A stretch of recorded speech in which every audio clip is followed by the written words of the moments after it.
Record. And we are good to go. So hello everyone and welcome to the HashiCorp Vault workshop today. I just wanted to start by saying I hope everyone's staying safe out there. I know it's pretty crazy times at the moment, so we really appreciate you taking the time out to join us today. My name is Connor Beechinall, Senior Field Marketing Manager for EMEA here at HashiCorp, and I'll be your MC for this afternoon. Before we get started, I'll be going over a few housekeeping items before our presenters, Pedro Coca and John Boero, kick things off. So, onto the agenda. As I mentioned, first up we have Pedro Coca, Regional Manager of Solutions Engineering here at HashiCorp, and he'll be starting things today with an intro to our cloud operating model presentation. After that, we'll have John Boero, who's our Channel Solutions Engineer, and he'll be leading the Vault workshop today, starting with a quick lecture, and then we'll get into the hands-on lab exercises. During the labs, you'll have the opportunity to get help from our fantastical technical team that are here to support you today. If you do need help at any stage, since we're such a large group today, please stay on mute and either put your question in the chat or raise a virtual hand by clicking on the participants icon and then click raise hand. I'll then assign you to a person and open a virtual breakout room where you and a solution engineer can have a private conversation, share screens, and discuss your topic to find a solution. If someone is already in that breakout room when you arrive, please be patient. A solution engineer will be with you as soon as they can. It's worth mentioning that these breakout rooms are only available if you're using the Zoom desktop client rather than the web client. If you aren't using the desktop version, then you'll need to get that installed and rejoin the session. You can see a link on screen now, but I'll put another link in the chat below. Today, we'll also be using Instruct as our learning platform this afternoon. And whilst all of our tracks are public, I strongly recommend you log in or register for a free account. The only reason being that if your internet drops out or you want to switch machines, you'll be able to track your progress and resume where you left off rather than having to start right at the beginning. At the end of the workshop, you'll also have an opportunity to stay on a little longer and ask a few questions.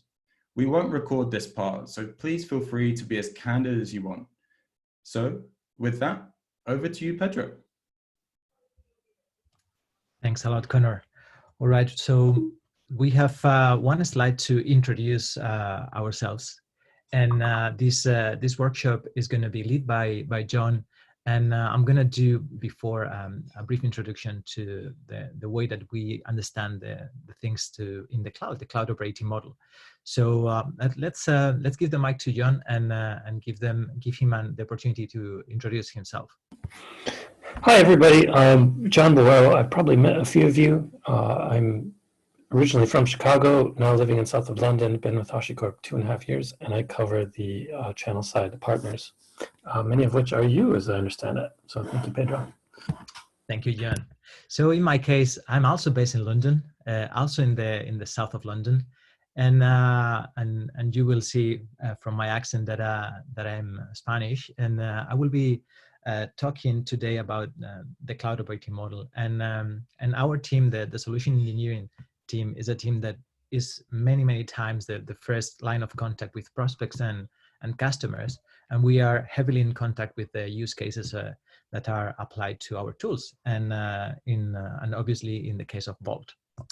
And before we talk about Vault and we do that hands-on workshop, we would like to take the opportunity to talk about how we understand the way to operate things in the cloud. How do we see the way that with our tools we can apply the cloud operating model? So in order to do that, before that, let's frame this cloud operating model in introducing the company. HashiCorp, probably many of you know the tools, the products, and maybe you are less familiar with the company. But the company has been around for a few years already. Was founded by Mitchell and Arman in 2012. We are shy 1,000 employees right now, and we have been growing quite a lot. And as probably many of you saw a couple of weeks ago on the press, we recently get a Series C of funding. So we are shy 350 million in terms of funding. We are a software company that have several tools: Packer, Vagrant, Vault, Terraform, Nomad, and Consul. And some of them have the enterprise version. In the case of Nomad, Consul, Terraform, and Vault. And we're going to talk about the main differences. But basically, the technical problem is solved with the open source version, and with the organizational aspects of and issues and challenges of provisioning infrastructure, dealing with security, networking, or developing, we have the enterprise version. So once we have talked a bit about the company, what we're going to do is frame it a bit more into this huge transformation that we are seeing. Is a very, maybe once in a generation, once every 10, 20 years, we see such a transformation. And right now, many of our customers are engaging with their stakeholders in a different way, with mobile phones, with web applications, and those experiences are very, very challenging to cope with in terms of developing tools for that. So the way to put value in front of the customer has to be really, really, really quick. You need to deal with that velocity that we are seeing nowadays if you don't want to become, the taxi industry in the face of Uber or many other examples. And those patterns of consumption, those patterns of demand are very spiky, and the cloud is probably the best paradigm to deal with those. So we are contemplating now that many entities are trying to move their applications to the cloud, but how can you deal with that? Because the volume and the distribution of the services is different. We have been moving to microservices architectures for longer than a decade now, and those paradigms offer IP addresses that are ephemeral, immutable infrastructure. You have to target many environments and a wide variety of them. So how can you deal with all those challenges? Because you need to transition to a new reality that is no longer one single cloud provider. Is pretty evident nowadays that is a multi-cloud reality. And how do you transition to that model, taking into account that you are coming from a very static, very brick and mortar traditional data center to a much modern dynamic set of infrastructure? So these traditional data centers are heavily based in many cases in ITIL methodologies, ITIL frameworks. So are many times tickets based. And what you want to do is to provide your developers, your networking departments, your security departments with a self-service way to consume infrastructure, to consume secrets, and to basically consume technology. So this needs to be done, obviously interacting with the systems of records, the databases that are in every single entity that are going to be there for a long time. And you should be able to interact with those systems of records and to provide data to these new systems of engagement. So this is basically the huge transition to cloud and multi-cloud that we are facing right now. The nature of this new world is very spiky, very ephemeral, very dynamic, and obviously comes with a new set of requirements in terms of tooling. So this is going to impact every single layer of the stack. So we have to reimagine the stack. We're going to see how the way that you provision infrastructure, the way that you secure your applications, the way that you connect your applications, and the way that you provision also and run your applications is very different. Now, right now, you need to have capacity on demand. You need to be able to spin up 1, 10, 100 instances of a database, of a web application, to be able to cope with the demand of the Black Friday. And maybe in a matter of a week, those applications will be running on really minimum capacity. In the security part of the stack, in the security layer, you're going to see how this very defined castle and moat and localities of IP addresses are very blurry right now. Many times you're not going to even own the networking infrastructure. So you need to move from a high trust IP-based model to a low trust identity-based model. In the same way, for the networking part of the tier of the stack, you're going to be dealing with hundreds, thousands of IP addresses that are going to last maybe minutes. So all those changes are going to put a lot of pressure in the middleware, like load balancers, firewalls. All those things are going to get a lot of pressure because the old way to operate things, and we're going to see it later on, is no longer valid. And the same happens to the way that you run your applications. Right now is no longer a dedicated infrastructure that you have to prepare.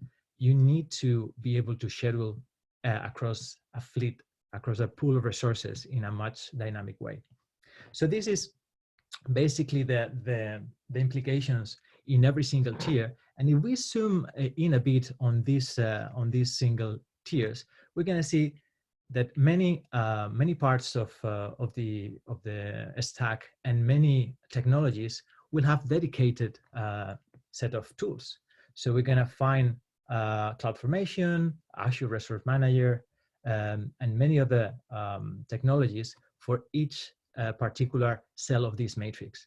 So if you want to address this and you start to set up dedicated teams, you're gonna suffer a lot because it's very complicated to scale this model.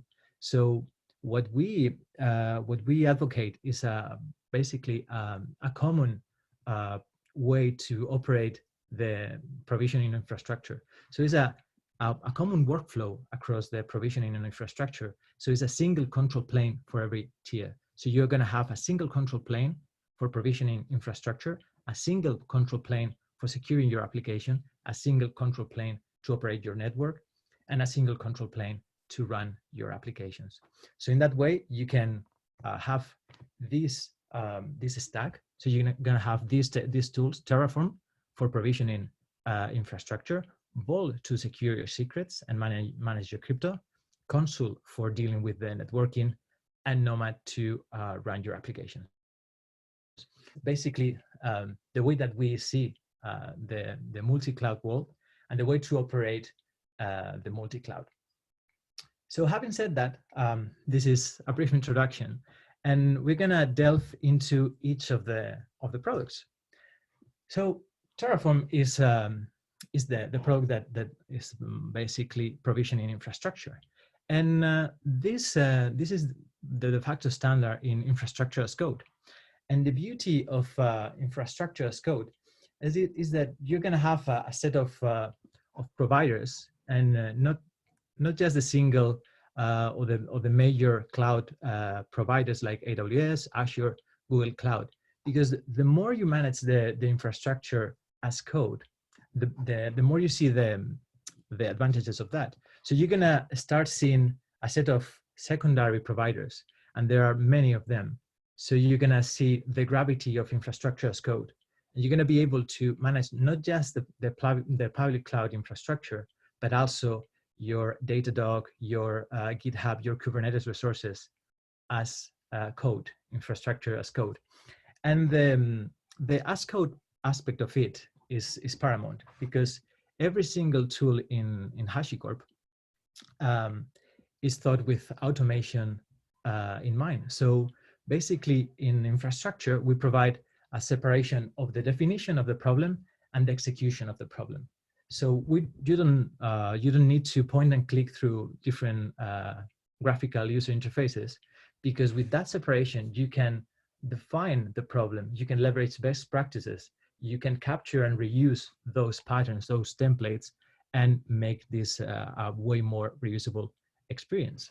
So if you capture your infrastructure topology, your definition in a set of templates, you're going to be able to do that reusable definition. You're going to be able to capture best practices, and the patterns that we see in many of the companies that are adopting Terraform as the infrastructure as code platform is that you're going to be able to define this set of templates that you're going to apply. You're going to be able to apply different aspects like policy as code.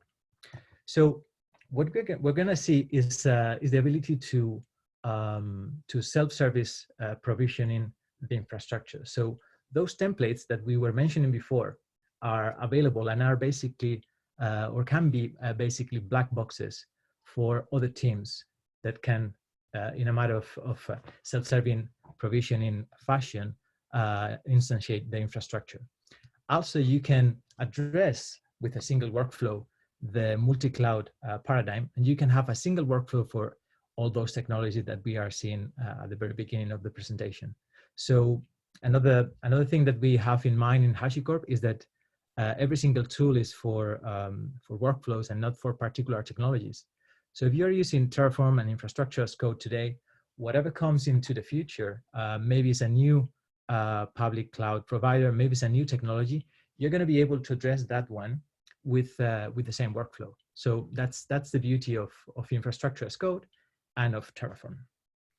So the next slide, we are seeing the patterns of adoption. So at the beginning, single practitioners, single developers are going to have a really close feedback loop with Terraform. But whenever they need to share that template, those infrastructure, you're gonna face organizational challenges.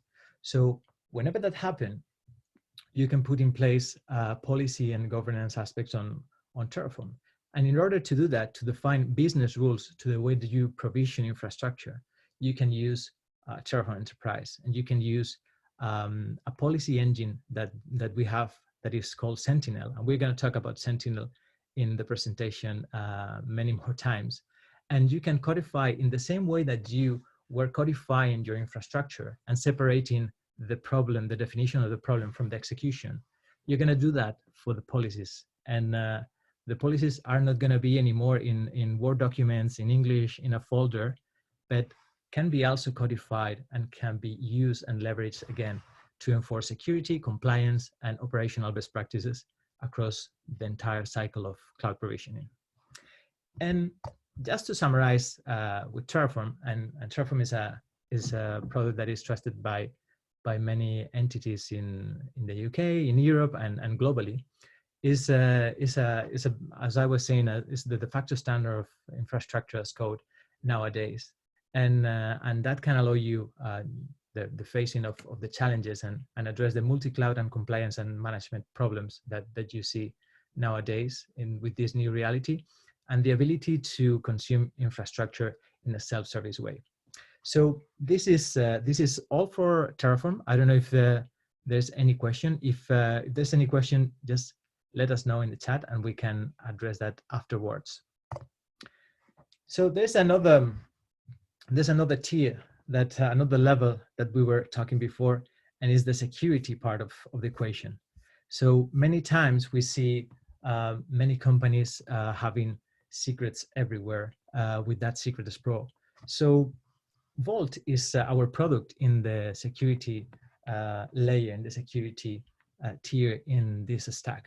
So what we see in many companies is that basically the way that they have and they interact with applications is very traditional. They have a set of clients, a set of applications that will leverage certain credentials and will log into a database, into a message queue, and they will be able to gather the data or the information that they need. This is an approach that has many issues, because you don't have in practical terms, you don't have an effective set of controls over your secrets. You don't know where those credentials are living, if those credentials are leaked, and they're going to be leaked inevitably with log systems, or basically humans just sharing and uploading those set of credentials to a repo. So this is going to happen. So the approach for Vault is to insert itself in the middle and be an agent, be a broker between the different clients and the different systems and applications. And in order to do that, you can leverage whatever you trust as your source of authentication, as your source of identity. If you're using Active Directory, if you're using an LDAP, if you're using the public cloud, Okta, anything that you trust can be leveraged to provide identity to Vault. That is going to define a set of policies that are going to model the way that you allow the access for your clients, your applications to different resources and different applications. So those can be also put in as code. Those policies can be put as code, and you can leverage different set of policies in order to allow business rules to apply.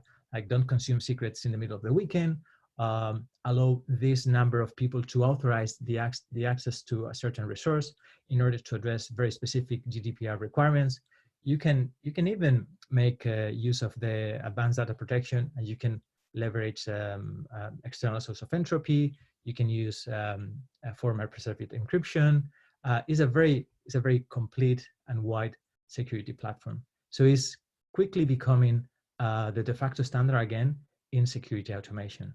So this is basically Vault that will follow this workflow. So whenever we were talking before in Terraform about the patterns of adoption, and in the case of Vault, we are seeing a similar pattern. So we're going to see companies adopting Vault and getting into this first stage with a centralized control secret management. Some of the companies have passed that phase and are using Vault now on top of that centralized way to provide encryption as a service, because if managing secrets is complicated, managing keys and managing crypto is probably more complicated.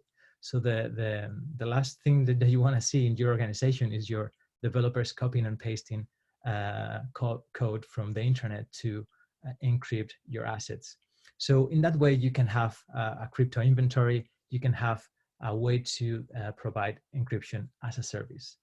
And in the last stage, something that we see in financial institutions and some other customers is the advanced data protection, ways to leverage KMIP, ways to leverage format preserved encryption, and all those features that Vault can also offer.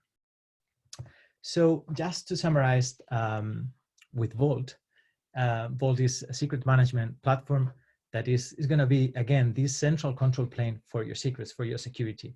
Can offer data encryption to keep applications data secure across environments and workloads, and can be also used to offer advanced data protection. It's also a very popular product, and you're going to see it in many, many companies. And with that, we are done with Vault. That is our second product, and we're going to now cover the networking tier. So the networking tier is going to be covered with Consul. So Consul is a very interesting tool.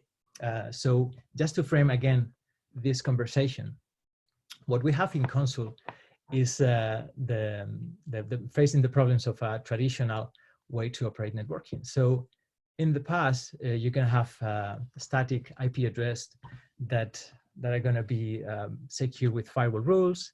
And we're going to see, and trust us, we have seen firewalls with millions of rules in some of the biggest financial institutions in the world. So it's quickly, that firewall has become a monster that no one dares to challenge, and it's very difficult to deal with applications. And before, with a monolith, with a single application, could be manageable. But now, in the last decade, as I was saying before, with the adoption of microservices, we are going to have 10, 20, 100 instances of an application server, of a web service. And the ephemerality of those IP addresses, the spiky nature of the workloads, is going to provide a lot of tension to the networking middleware. So uploading the firewalls, uploading the load balancers, it's going to be very challenging. So you need some new definitions, some new levels of abstraction in order to connect your applications. So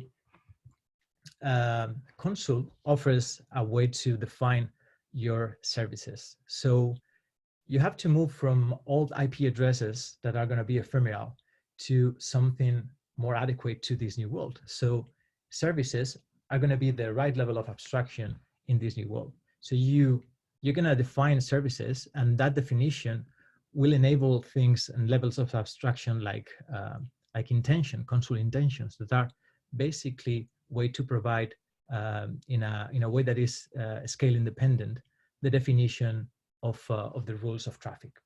So going back to the features of Consul, you're going to have a service registry that is going to enable routing based on name.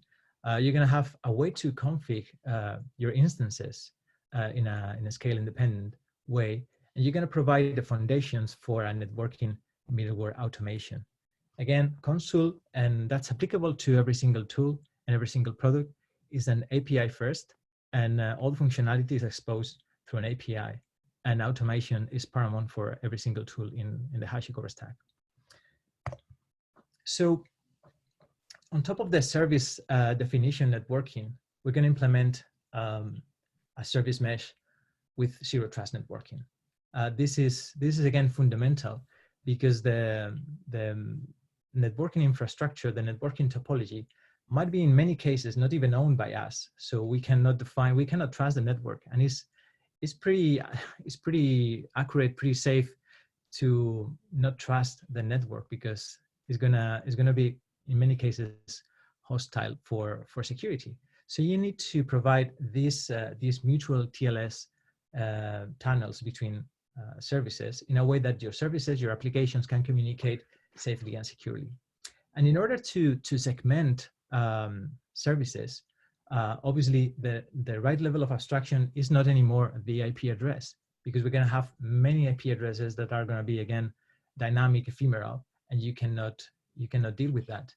So the right level of abstraction is what we call Consul intention. So it's a way to declare the ability from one service to another service, and you're going to leverage identity for that to set up the different communications. So this is basically the right level of abstraction. So you can say service A, the application server can talk with the web service one. So this is scale independent, and it doesn't matter if you have 1, 10, or 100 instances of the web service. It's going to be a scale independent. So that's the beauty of the Consul intentions and the level of abstraction that we are operating with.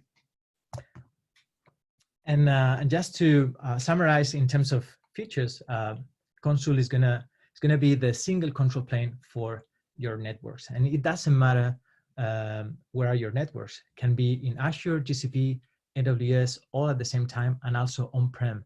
So you can automate and control the data plane with central service registry. You can unify the way that you operate across this heterogeneous environment. You can simplify the operations with the right level of abstraction. So the last slide on Consul, and again is a quite popular product, is to basically sum up the features. So you can just remember that you can define your services and register those so they can discover each other. You can monitor them with health monitoring and health checks. You can automate the network middleware, those firewalls, those load balancers that we were mentioning before, and you can implement this service mesh with zero trust network in mind. So that's all with Consul, and now we're going to cover the way that we run applications with Nomad.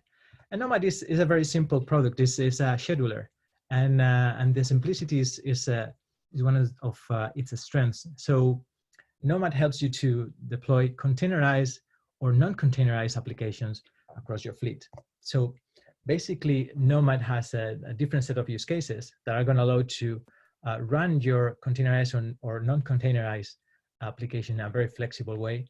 You can address this multi-cloud management workload reality, and you can efficiently utilize your resources. So Nomad is our scheduler, and is also a quite popular product. Probably is the second most popular scheduler right now.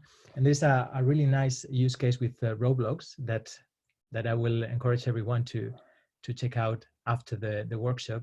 And again, it's a very popular tool that you can check it out. So that's all regarding tools. And now we're gonna finish this cloud operating model with a few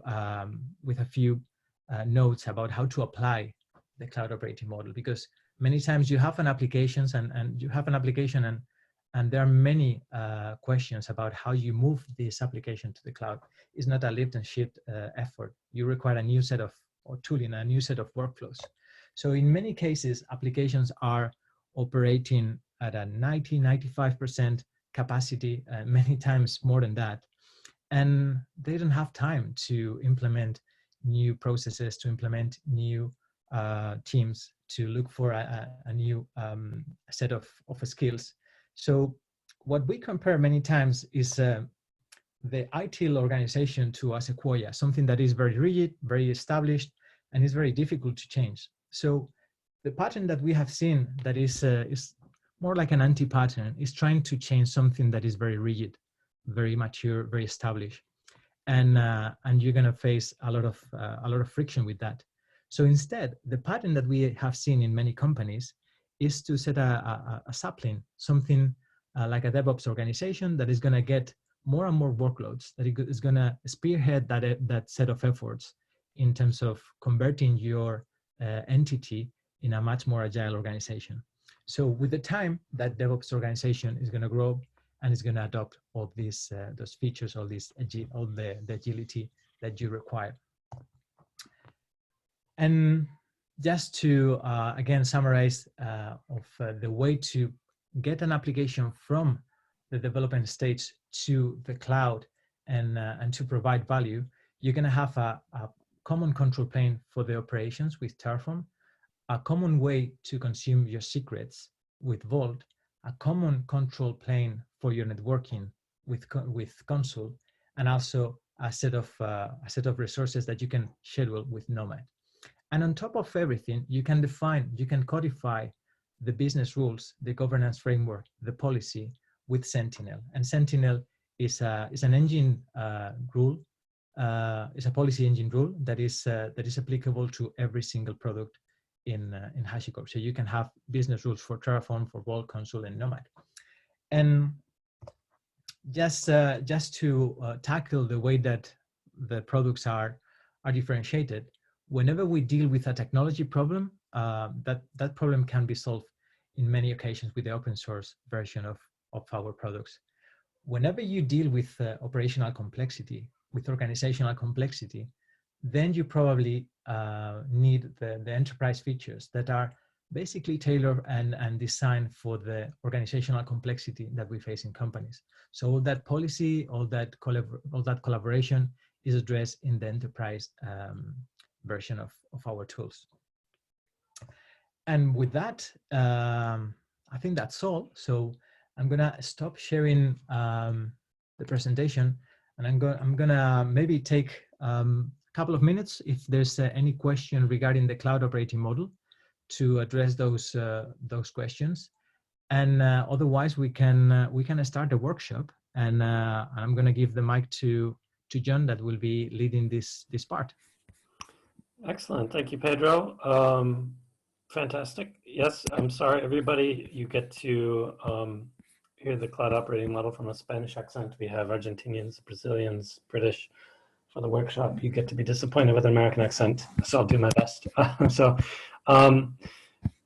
Everybody who's on here maybe has done one of our workshops before. If you did one last year, it was a manual process. Oh, by the way, how is my sound? Do I sound okay? I think the volume was on auto adjust and was a little too high earlier. Yes, it sounds okay. Ah, perfect. Great. Okay. So if you did a workshop of ours last year, that maybe would be under legacy workshops. Anybody can use this. Anybody can use either version. These were cloud specific. And in fact, you could do Vault on your own local system. We've now simplified things with Instruct, and all these modern workshops are released as of January. They have interactive sessions in the browser. You don't need to worry about downloading any of the products. You just get a container or a VM with it running. So we will jump right into the Vault open source workshop. This covers 3 labs. There's actually 3 breakout labs that we'll try to get done before the time is up. And again, it's all covering basic open source. If anybody wants to do some of our advanced labs later, some of them are private or by invitation only that we can arrange for you. All right, these are the only publicly available ones. So you can follow along on your own by clicking this link. Connor mentioned earlier that the workshops that we'll be doing, the labs that we'll be doing on Instruct, you can use anonymously, but again, if you lose your cookie or lose your browser or battery runs low and you switch machines, you will lose your progress unless you have a login tracking that. So go ahead and follow along. I'm going to try to skip through the content here, and then we'll jump directly into the labs near the end. Okay. If this were in person, I would do introductions. I'm sorry to say it's not in person, and we're all dealing with isolation, cabin fever. Hopefully, in a couple of months, we'll be able to do this again in person and do introductions. The table of contents here, quite a few of these, in fact, 1 through 5, and maybe 6, 1 through 6 are composing the first lab. And then the secondary labs at the end, 7 and 8, have their own little section of track, we say, inside Instruct. Okay. So I know Pedro kind of covered the Vault overview. I'm going to hopefully skip over that where it's redundant so that you don't have to hear it twice, but we're going to give an introduction, right? 101 on Vault. So if you've been using Vault for a while, try to bear with us. And then I'll get into the strict use cases you see below. Okay, the Instruct links for the 3 labs are here. While I'm speaking, if you want to click on the first one and go sign up, that's a good idea. Open in a new tab, sorry. I'm already logged in, so I see my user up here. You might see something else if you're anonymous. This track is broken down into challenges. Okay? While I'm here, I'm actually just gonna hit start so that it will create my environment while I'm going. Okay, a couple of seconds and that environment will be up and running. Back on the slides, we'll give a quick overview. Keep in mind that Vault is API driven, as in API first for everything. Most of our products, in fact, are API first. If you are using the UI, or the CLI during the labs and you try something that isn't quite supported in the UI, that doesn't mean your Vault is broken. That just means that it either isn't supported by the UI or hasn't yet been added to the UI. Right? The reason that is that automation first. If you're doing a DevOps pipeline and you're doing infrastructure as code, everything should be fully easy to automate with the API. Okay. We use that to safely store and manage sensitive data in hybrid cloud environments. Note that this cloud operating model and the Vault slides here are heavily cloud focused. That's a little bit of a misleading statement. I would say you can run Vault anywhere, right? We have people running Vault on local VMs, on physical machines, on Raspberry Pis. In fact, every one of our SEs, I think at HashiCorp, runs a Vault somewhere locally. You don't have to have a cloud account for this, right? You can run it on your own machines. You can also use Vault to generate dynamic short-lived credentials or encryption as a service, which we'll talk about later. A lot of people who haven't heard of Vault before think of Vault as a database where you just do CRUD operations. You create, read, update, delete your secrets, and then you give permission to someone else or some application to read them. That is a misnomer again, right? Because Vault can do that. And a lot of the cloud native solutions can do that, but where Vault shines is its ability to do dynamic secrets. So that means in a sense of, DHCP, you come onto the network, you introduce yourself to the network, a DHCP server says, hey, here's your IP address, good for 1 hour, good for a day, good for a week, and you can renew that lease. Vault does this with secrets, right? So hi, you're welcome to the network, welcome to the cloud. Here's your TLS certificate, good for 1 day. Here's your database credentials, good for 1 day or 1 hour, right? Ideally, all of your credentials should be as short-lived as possible, and you shouldn't have to create them and put them into a CRUD database, okay? So the reason this is necessary is we go from the traditional security model, standard DC with trusted network, right? Trusted cabling where nobody can access them without credentials. You assume that your wires are safe, nobody's in the middle. You have a castle and moat methodology, right? You go now from static IP addresses, static secrets, static TLS certificates, databases are static, credentials, etc. Routes are static, to now having a much more dynamic route, right? And the problem with that in a dynamic environment is IP addresses are not going to be consistent, right? Not only is there DHCP, but there's often NAT or public and private IPs, right? Things that have to be ephemeral and changed on the fly. Okay. Hard-coded credentials are no longer valid. You can't just tell a MySQL database that a user connecting from the IP address blank is valid to access a database forever, right? You have to be ready to be more dynamic with this modern secrets management style. So instead of a castle, we have yurts, right? We have little camps that may pop up or shut down around the globe in various cloud availability zones, or even local VM environments, which may stand up and shut down, right? We talked about the Black Friday scenario with the auto-scale groups, or maybe a preemptive scaling, which creates new VMs temporarily or new resources temporarily. This doesn't translate well to static secret management. So we go to identity-based security. Right? Rather than your IP address is good for this or that, and there's no expiration, we have an identity. You can authenticate by one of these methods, right? Not just a layer 8 or meat space, but you can also use automation. You can use service accounts. You can use LDAP or Okta or OIDC. Use that to get a session, a token inside Vault, again, which is a lease and has a valid time to live or an expiration. That identity is then mapped via policy to these secrets, whichever secrets you choose, and we'll cover all the secret engines later, right? So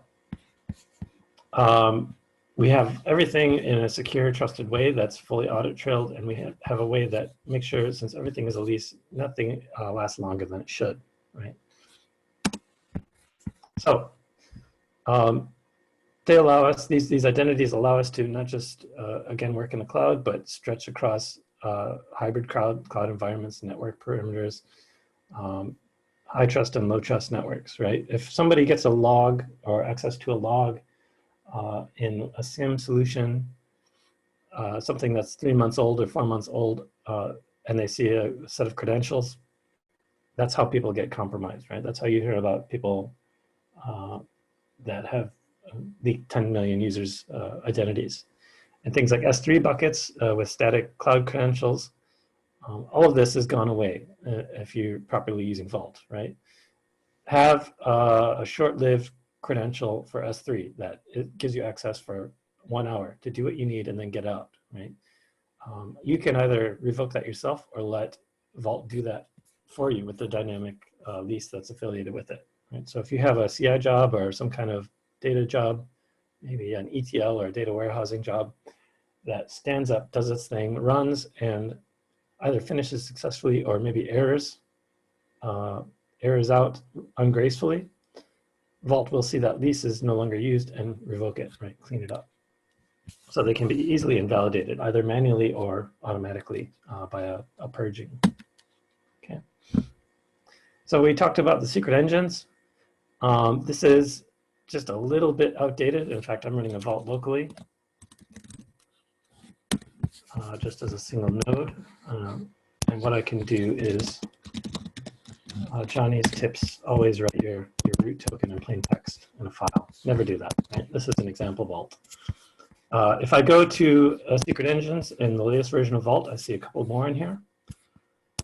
Whereas the slides actually show the generic KV, right, which is static key value, almost like a database, like we discussed.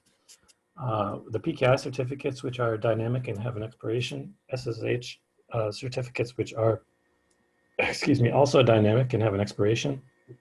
Transit is our encryption as a service. And time TOTP tokens. I go down to the cloud ones, and I only have 4 in this slide. The good news is we've added some more. We have, obviously, Azure, GCP, and AWS. We also had a native Active Directory, and since then we've added AliCloud and the Google Cloud KMS, so that you can generate kind of dynamic secret inside KMS directly. I'm sorry, not in the sense of like a CRUD operation again, but you have Vault to kind of use it as a store. Okay. And below on the infrastructure, we still have the same four, right? We have our console product, our Nomad product, so that you can get API tokens or actually ACL tokens.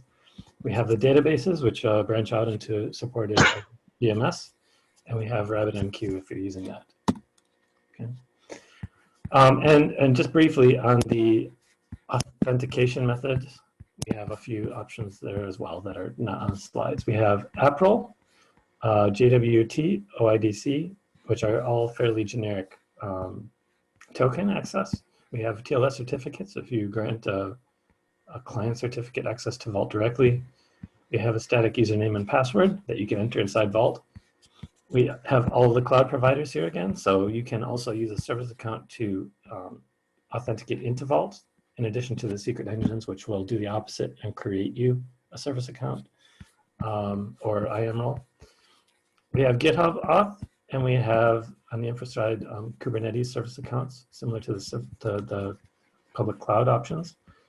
LDAP for users, that's including AD. We have Okta and Radius. Okay.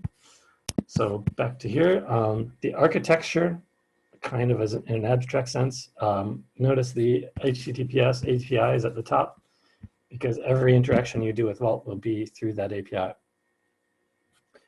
Inside, we see the mapping of paths, and that includes secret engines and auth methods, so that everything inside Vault almost appears to be a file system, right? You can have secret paths and have multiple, so to speak, mounts of a secret engine with different names. Okay, we have the token store and management system. We have the policy storage. Sorry, excuse me, I need some water. We have the lease expiration manager, and we have down here all the audit services, right? So we can have multiple audit devices to track what we do.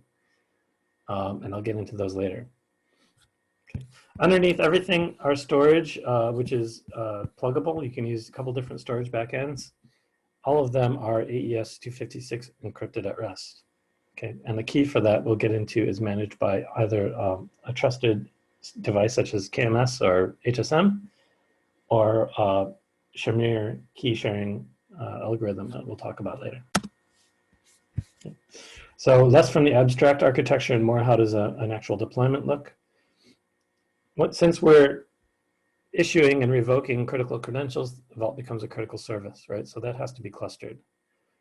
The Vault service is meant to be clustered, and it can be deployed in a way you see like this. So either with a load balancer or using console as a service discovery, which also incidentally acts as the storage backend for Vault Enterprise.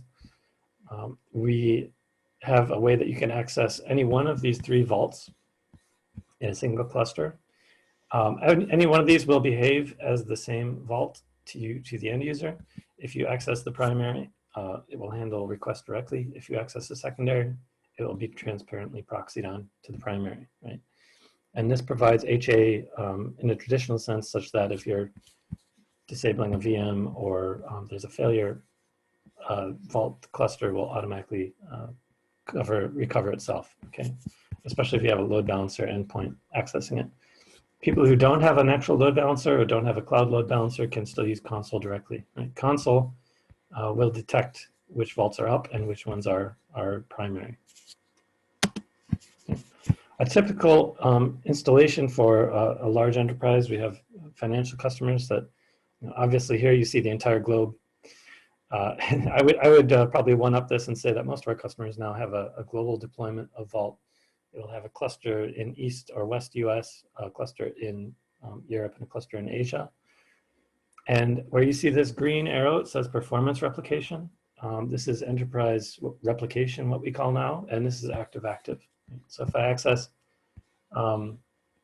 access any one of these clusters, I have the same experience. I have the same secrets available. I probably would just select the one with the least latency, right? So if I'm in the West Coast, I'm going to use this one. East Coast, I'm going to use this one.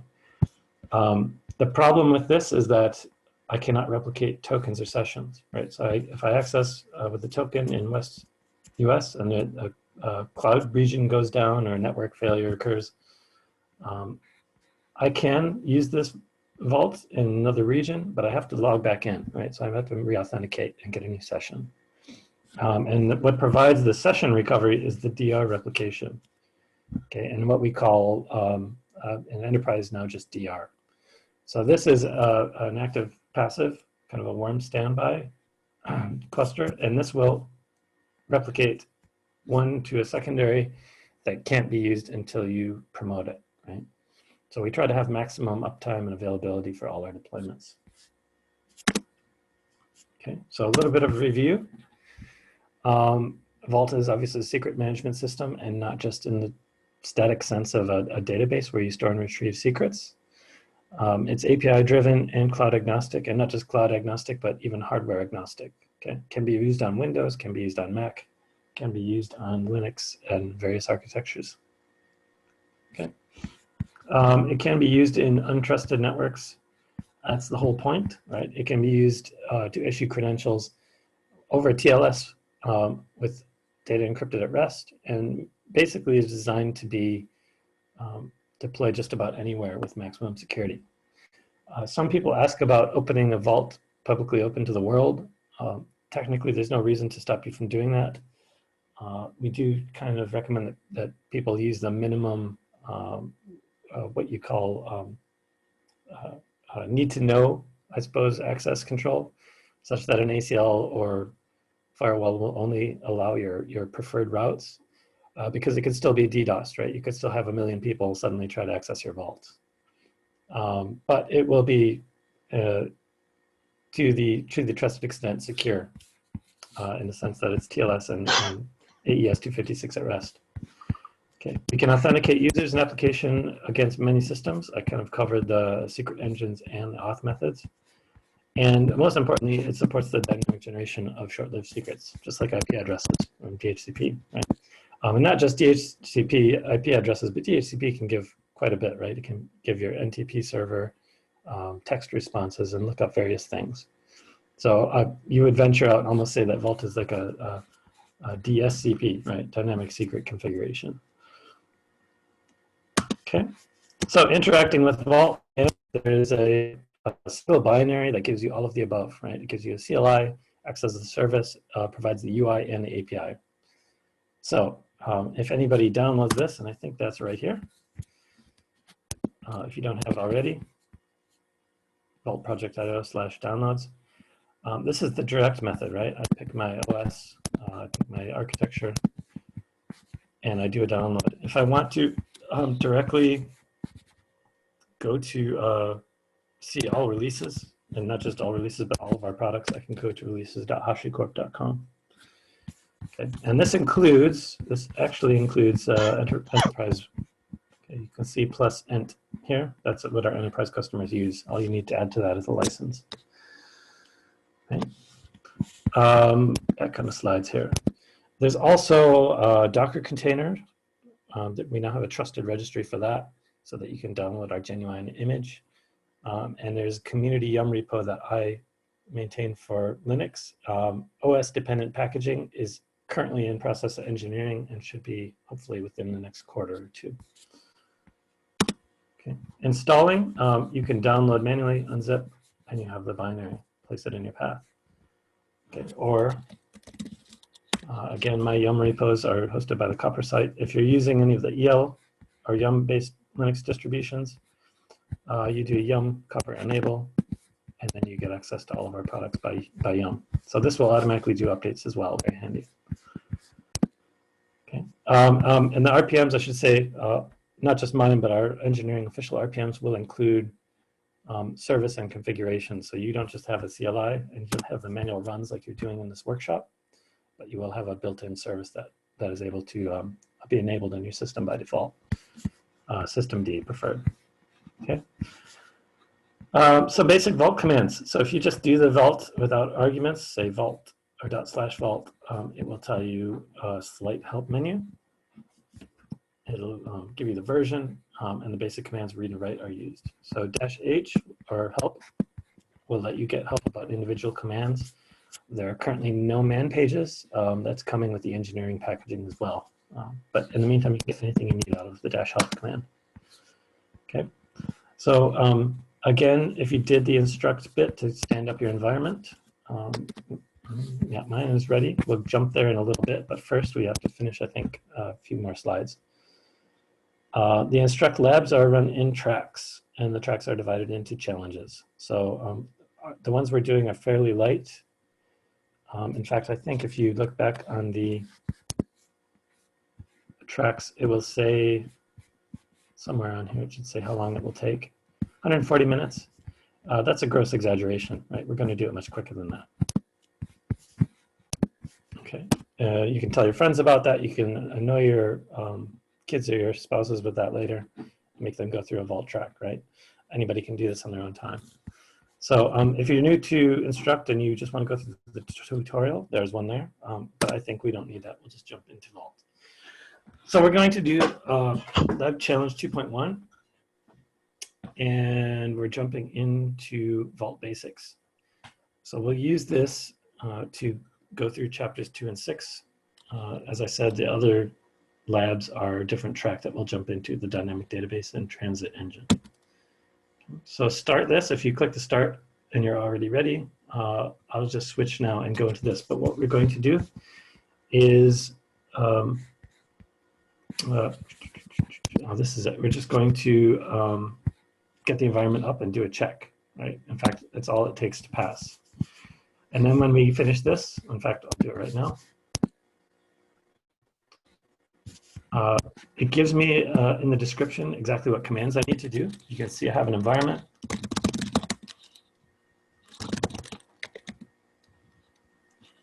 All I have to do is the commands listed. And if I do a check before I'm done on one of these labs, it will say incorrect. It will say your attempts. Don't bother with the attempts. If you've clicked check prematurely or do something incorrectly, it doesn't punish you. We're not going to punish you. It's just reminding you to try again. Okay.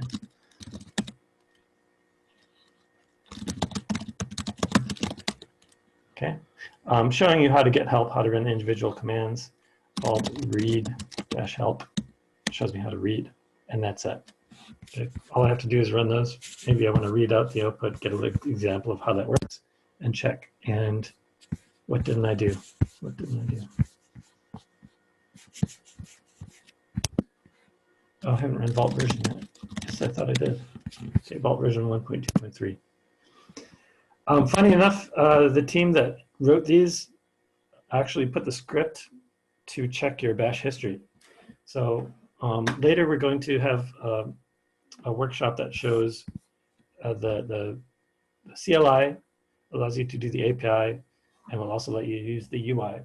And if you do the requirements of the lab and the UI and the do check, it will say you haven't done it yet. So I'm sorry about that, but you do have to follow the script. If you do both, that's fine.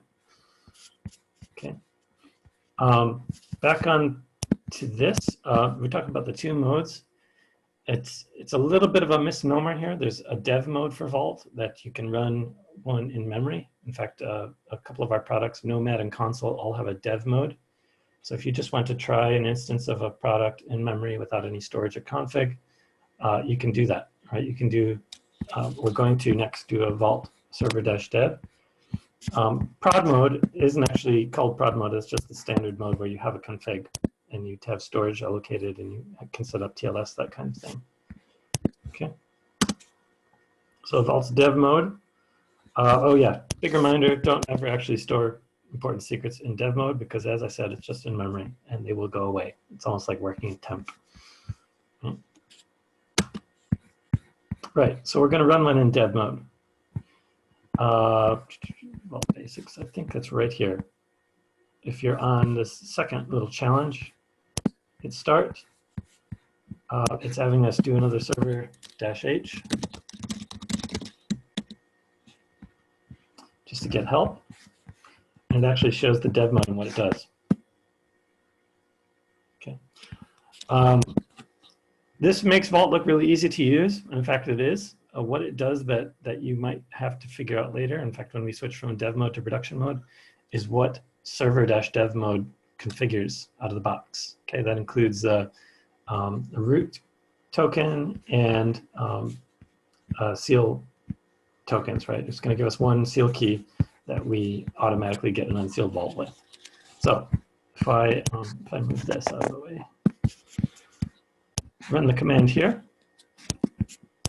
Note that if I just do server-dev, it's going to do all of this, but on loopback instead of all addresses, and it's going to give me a random token. So all we're doing is saying run in memory, listen on all interfaces on port 8200, which is the default vault port, and then it will let us use a static root token as root just to get us through the basic workshop. Okay, and that all flashed by really quickly.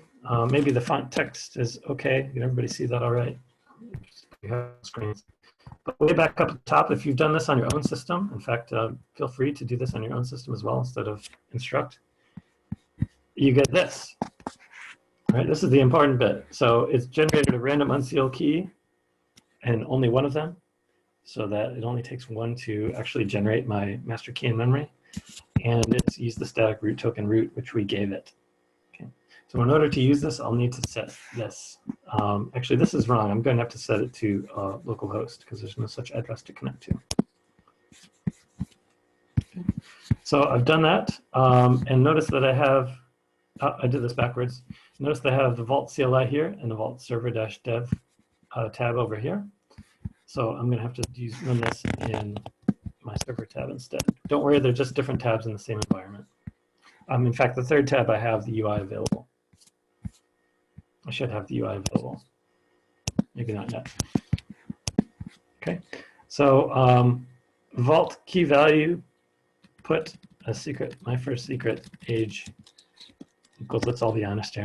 It's not right, but why not? Okay, and I get a response. So check, and that's correct. I don't know. Just keep in mind that that token will be root throughout the workshop. Okay, let me jump back here. So we did the dev. We will be using the Vault UI next. Now it should show up because we didn't specify, I think, in the dev one. If you just do Vault server-dev, that will enable the UI. This wasn't always enabled by default. In fact, when Vault was created, it didn't have a UI at all because it was solely based on automation. Okay. So again, we're going to, I think, advance on to, no, it's going into the API. Okay, well then, if you've got the UI up still, go ahead and look at it. This is a traditional Vault UI. Note that it lets you select the method of authentication. Obviously, token being the easy one because we only have a root token at this point. But later, we're going to configure a username and password locally. Okay. You can take the Welcome to Vault tour if you're new. It just kind of gets you around. It's not very complicated UI, actually. There's about 4 tabs and the settings within. You can also use, up here, there's a terminal. So if you don't actually have a terminal available, if you're on a Windows machine, you don't have SSH, or if you're on a box without a native terminal, or a tablet even, you can use the terminal directly in the browser. Okay. Right, now we're jumping into the Vault API. So in fact, one little tip before we even get into here, I think it will come up later, but we're going to just get the health of the Vault. Right? This is a standard endpoint. It'll let us know what's going on. And if I don't use the JQ, it's just essentially continuous JSON, right? That's kind of ugly to read. I probably want to get some color and some format with the JQ command. Okay. So then it can show that it's initialized true because it's in dev mode. It's not sealed because it unsealed itself. It's not in standby, right? This isn't a DR cluster. It's not in active replication, aka performance replication. And it's, in fact, not even going to be replication friendly because it's a single node. This backend is not HA. Okay. I do have a cluster name and, importantly, a cluster ID. This is a GUID that is generated during Vault initialization. I think yours might should be different from mine. And in fact, if you get a Vault license, this is how you would license that Vault. each license we issue customer is based on the cluster ID. So if I wanted to get that, I can do vault read sys/health, which is not part of the requirements, but I'm going to do it anyway. Why didn't it?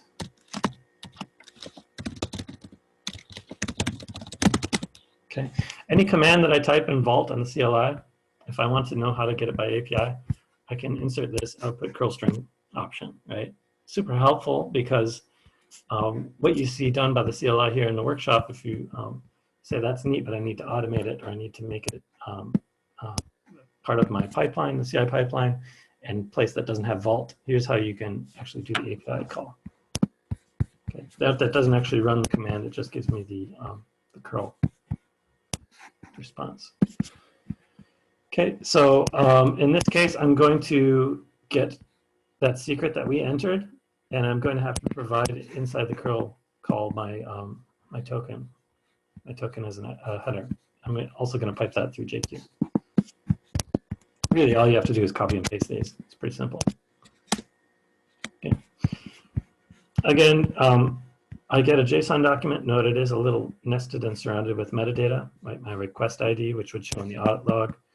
My lease ID, if this were a dynamic secret, but it's not, and therefore it's not renewable. Really, the bit that I care about is the data field. Okay. And even the data itself has metadata, created, etc., version. Right? This is KV version 2. So we'll get into KV version 1 is how Vault started out. It's just a database where you set, create, read, update, delete. KV version 2 is versioned. So if I change this secret, or if I create another version of it, that will rotate over so that I can get old versions of it. I'm going to do the check, and then on the next challenge. Okay. So we did the API. We got that response. Excuse me again. Note that the syshealth is one of the few endpoints. In fact, I think one of the only endpoints, one or two, that don't require authentication just to get health of the vault. And in fact, the console, if you're using console as a storage backend, console will continuously monitor this with each node. Okay, so we've used the API. We got our KV version 2, and we're done with chapter 2. Okay, so we did that. We just did a dev vault in memory. Now we're going to talk about production configuration. Note that this says production vault server, but it's actually not a production cluster. That's something else, right? So this is how you run a single vault instance with a permanent config. In fact, like the one here. Again, it's a single vault. It's not HA. It's just available for my own demo usage on the laptop. Okay. So all I have to do is specify a configuration and start the server.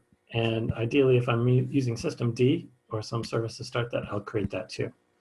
But now we have to do this bit manually. We have to do this ourselves, right? Initialize the server to generate unseal keys, key parenthesis S, right? Because we only had one with the dev. And we'll generate initial root token. Once we do that, Vault will be running, but it will be in a sealed state. Right? There's no master key in memory or on disk. In fact, it's never stored in disk. So we're going to have to regenerate that master key in memory using the unsealed keys we're given. Okay. So in the config side, one of the things that we're lacking without the packaging is templates. Okay, so if I go here, and I think I'm showing the whole screen. Vault, in fact, I use this as my config. Okay. So the HCL is syntax highlighted. Note that HCL, another advantage over JSON is I can have comment. Right? So I can have kind of a template here, and I can say I'm enabling the UI. I'm going to store it as a backend, a file system. I'm going to put this path, and that's my store path. If I do another demo and I want to initialize a new storage path, I just switch to this. Okay. Again, a production install or a cluster, I would want to use console instead. And console agent locally would be connected to a console service. I configure a listener. And in this case, I'm not using TLS because it's a local host listener only. on loopback, I'm disabling TLS. If I were enabling TLS, I would do it this way. Okay. I would specify my keys and certs. If I want to do the automatic unseal from KMS, I would use something like this. Okay. Again, I think we're only doing a few of these for the workshop. This is a HSM example. Okay. We're just doing a few of these just to get a basic vault with a persistent config up. I'll leave this down here. But we'll do a storage listener seal method, a log level as well, which I don't do, and the API address and cluster address. Okay. Instead of the -dev, we're going to use the config option. We're going to specify our config file.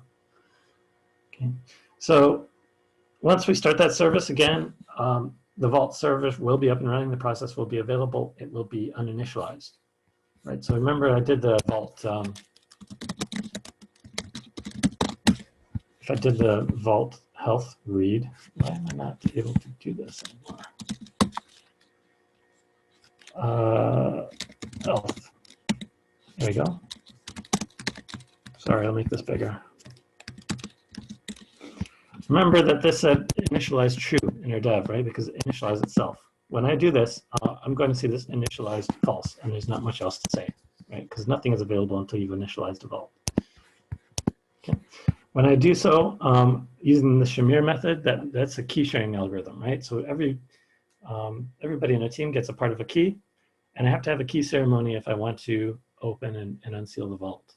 So every time there's a power outage or a network disconnect, or I should say a vault goes offline, maybe for maintenance, the only way to bring it back up is to have a trusted sort of quorum of the group to enter their key shares. Okay, so I get to specify how many key shares I want. Note that, remember, dev only had one. I may have 10 people on my team, and I would need 3 of them or 4 of them to be available to regenerate that key. That's the key threshold, right? I would say 4 out of 10 or 2 out of 10. That's to help someone, prevent someone going rogue, right? You don't want any one person having your key. Okay, once I do that initialize command, it will return the unseal keys and the initial root token for the cluster. So this time we're not going to have this static root as a password, right? We're going to have a randomized token. So again, once we initialize, that doesn't automatically unseal. So dev was doing that as well. So I'll have to take the outputs from my initialize, and I will then manually do an operator unseal. And I can do that using the UI as well. Okay. So this lab challenge, we're going to run a vault really in config mode. Maybe not, it's not called production mode in the actual code, but we're going to configure a permanent vault. Okay. Click on Run a Production Server Challenge. So back to instruct. I believe this is the 3rd or 4th challenge, so to speak. We already have configuration generated. So if I click this file, this tab is actually a file browser, and it's going to list my local config. This is the one that we give you out of the box with the lab. We have a local listener, which isn't actually just localhost. It's on all IPs again. It's not using TLS on 8200, right? So that's not something I would want to use in production, but it is good for a workshop. Again, we're using the file storage. Any path that this system has access to is great. And I can actually browse the file system afterwards as it's going and see that everything is encrypted with AES-256. Okay. Disable mlock is true. Does anybody know what mlock is? Sorry, we're not in person, so not many people can answer, but mlock is a nice kernel feature which will make sure that none of the memory inside Vault gets swapped. Because if I have secrets in plain text in memory that gets swapped to disk, someone yanks my hard drive out of the chassis, or someone gets access to my AMI or S3 bucket, I could potentially get access to those secrets in plain text. So we want to make sure that everything is not swapped. That also means that if I use too much memory in Vault, I need to have it available main memory, not swap in the system. Okay. API address that I'm going to tell clients, that's going to be localhost 8200, and the UI is enabled. Okay, don't forget that the UI will be equals true. I don't see anything in a web browser. It will just be an error. Okay, so if I switch on the Vault Servers tab and run this command, in fact, if you're doing this on System D, Vault Service, this is what this looks like, typical deployment. An environment file, which just has the arguments to Vault, that's optional. Oh, can everybody hear me? My connection just said it went unstable. Yeah, so far. Oh, good, thanks for the check. Okay. I'm running as a user vault and a group vault so that I don't have to run this as root. And the exec start command, which will be exactly what we're running here. Vault server, and instead of -dev, we're using -config and specifying the path to this file. Okay. So once I do this, I notice I'm still at the prompt. This is still running. I've not done this in the background. Right? So I wouldn't want to type anything, any other commands in here. This will just flood my logs out. Okay. But it tells me what my address is, what my cluster address is. Oh, we have a raised hand. And in fact, I can't even click on the raised hand. Pedro, can you handle that, please? Okay. Oh, sorry, I'll continue on. Hopefully that can be resolved in chat. Now, since the server tab is running the Vault server, I'll do all the CLI commands in the Vault CLI tab. Okay, so I have to do my init on this side. And in fact, by default, my Vault client CLI will connect to localhost port 8200.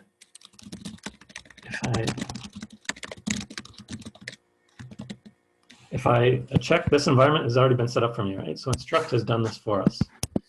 I might need to manually set the actual Vault address. Okay, by default, this will be HTTPS localhost 8200, and this would give me an error, right? It would say none HTTPS response to an HTTP request. If I'm doing this on my own machine, I'll need to set that manually. Okay, most of the other ones you can kind of ignore at this point. It's not too important. Okay. But Vault operator init equals 1 and key threshold equals 1. Okay. Again, if I had 5 people on my team, I would say 5 key shares, and if I want 2 or 3 of them to be present to unseal the Vault, I would put that in the threshold. Since this is a lab and we're all in isolation, we all only get 1 key share, sorry to say. Okay, excellent. So just like that yellow text when I did server-dev, I have an unseal key that was randomly generated, and I have an initial root token. And instead of root, it's just this. Okay, so I'll have to keep this handy. In fact, I might want to make a note.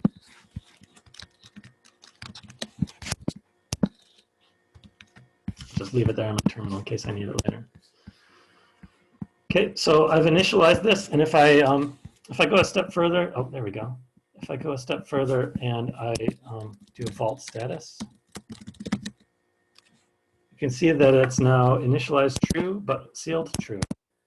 Okay, and it's got 1 key share, so I need to enter 1 key. Actually, shouldn't say 1 key required. Total shares 1, threshold 1, so I need to enter at least the threshold number of keys. And I do that by this. Actually, I can do this one of 2 ways. I'll cheat. I'll do this by the UI tab. So copy the root unseal token, Vault UI. Maybe I'll hit refresh, that might help. There we go. Vault is sealed, right? So if I log in to the web browser on a freshly initialized or an unsealed Vault, I'm sorry, a sealed Vault, I will get this. Enter my master key portion. And it's what? Not base 64. Oh, sorry, no mistake. Idiot. Unsealed key, not root token. I'll close this one. Bingo. Okay. So if I had 3 or 4 shares at threshold there, it would come back to the unseal screen and say I've got 1 out of 3 or 1 out of 4, and I would have to enter the next token, etc. So I may have 3 people in a group that are each looking at the same screen, and they each need to not the same screen, their own screen. and they can enter their key to unseal the vault. Okay. This is ideal for disconnected networks or places that don't have an HSM or KMS available. Okay, so back on the CLI. Remember what I said about the check? I think this should fail. Yeah, because I haven't exported my vault token and I haven't actually done the unseal by the CLI. Oh, sorry, I'm used to my fish shell. Export vault token equals, and seriously, the scroll back doesn't go very far. I'm glad I copied this. Right there. Now, I think I can unseal by the CLI, just to make sure, even though I already did it.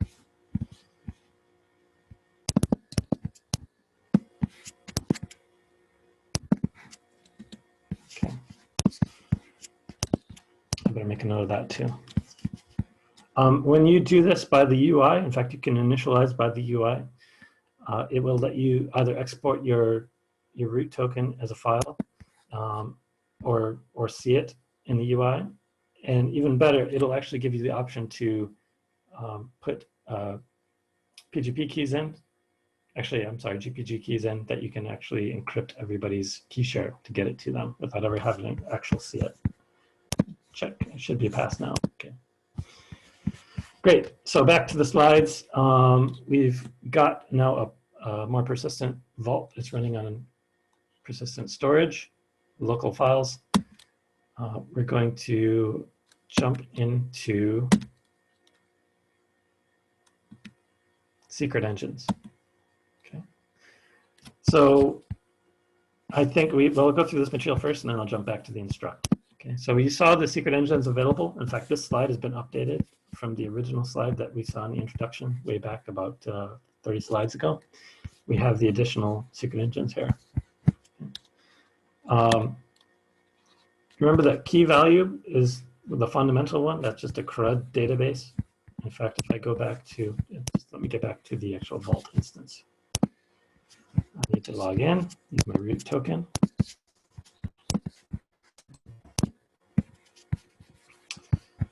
Here's my vault tour. I don't want to start the tour. Just go away.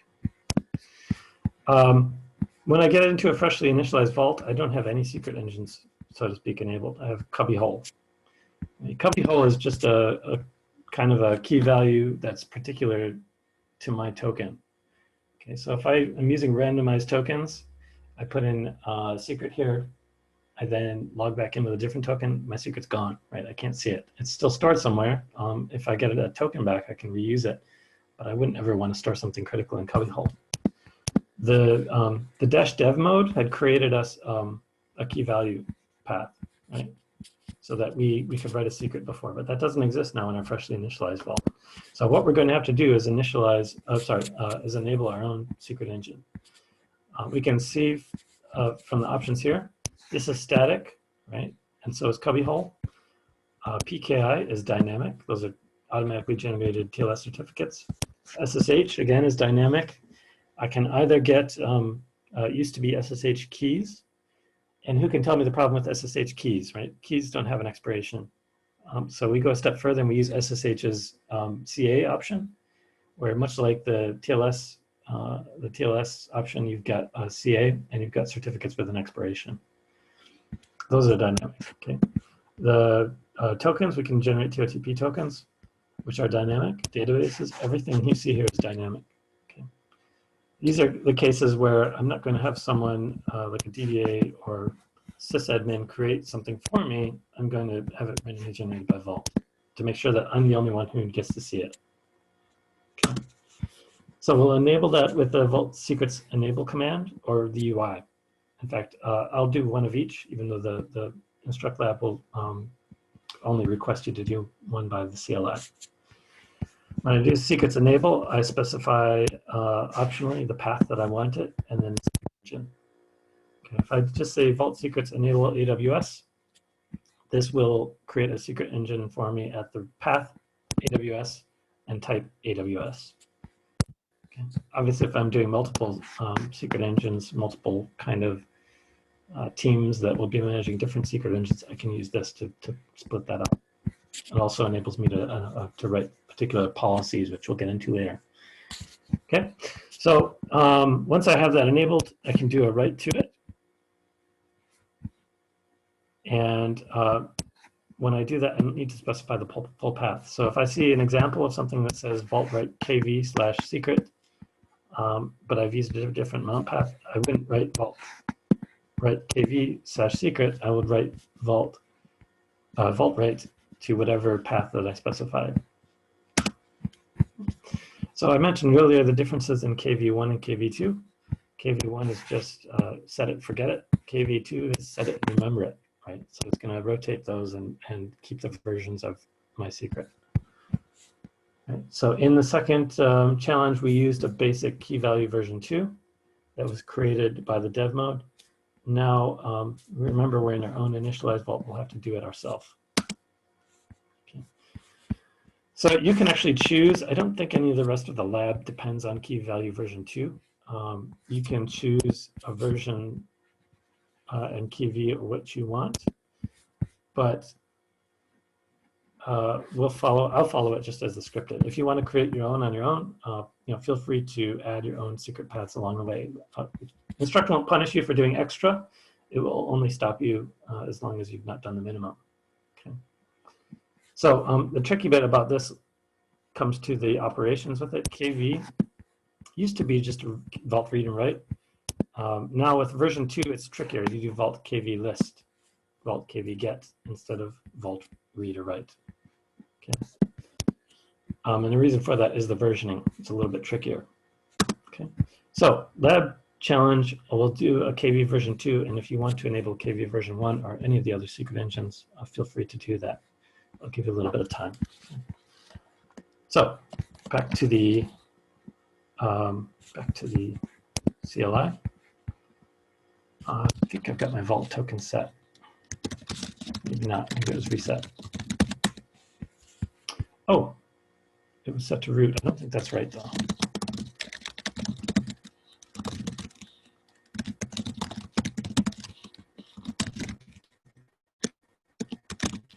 Oops, sorry, I've got some lag.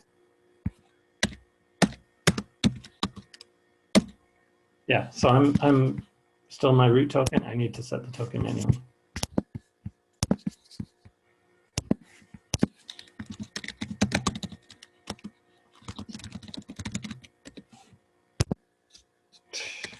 Clipboard fail. Where am I? There's 2 clipboards. Okay. Bingo. So now if I actually go over to the UI and refresh, might have to log back in actually. Yep, sure enough. I can see this KV path is enabled. Okay, so I can again do this by the UI. I can create a secret. I can say a secret. I can specify maximum number of versions and the key value data here.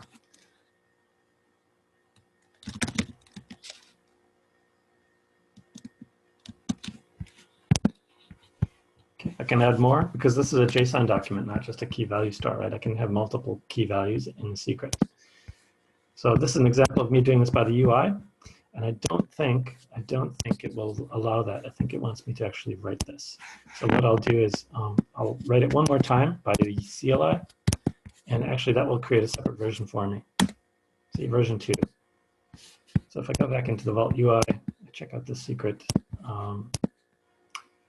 I would actually need to show the screen again. Version 1 and version 2. It just happens to be the same thing twice. So I think that should be enough for me to pass. And if I actually want to change that, okay, version 3. I have to come back to the screen here, go back to secret version 3, show new value. If I switch to version 2, show 1, 2, 3, 4. Okay. Now check. It should be okay. Oh, the lab did it backwards. It did CLI first and then UI. Okay. Moving on to the chapter 5. If you want to, again, if you're still in that screen, you want to enable more secret engines, go ahead, it's fine. It'll just reset itself for the rest of the workshop. Okay. We have obviously authenticated with a root token. Nobody wants to do that in production. In fact, you should ideally disable the root token after a production install and use one of your other auth methods to get in for things like maintenance.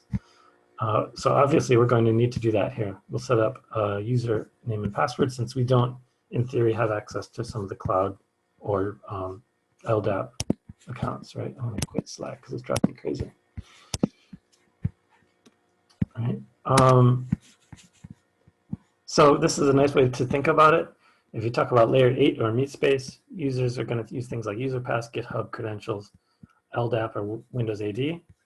JWT or OIDC, and Okta, right? And Okta, some of these options have MFA built in as well. Vault itself doesn't have MFA as part of authentication.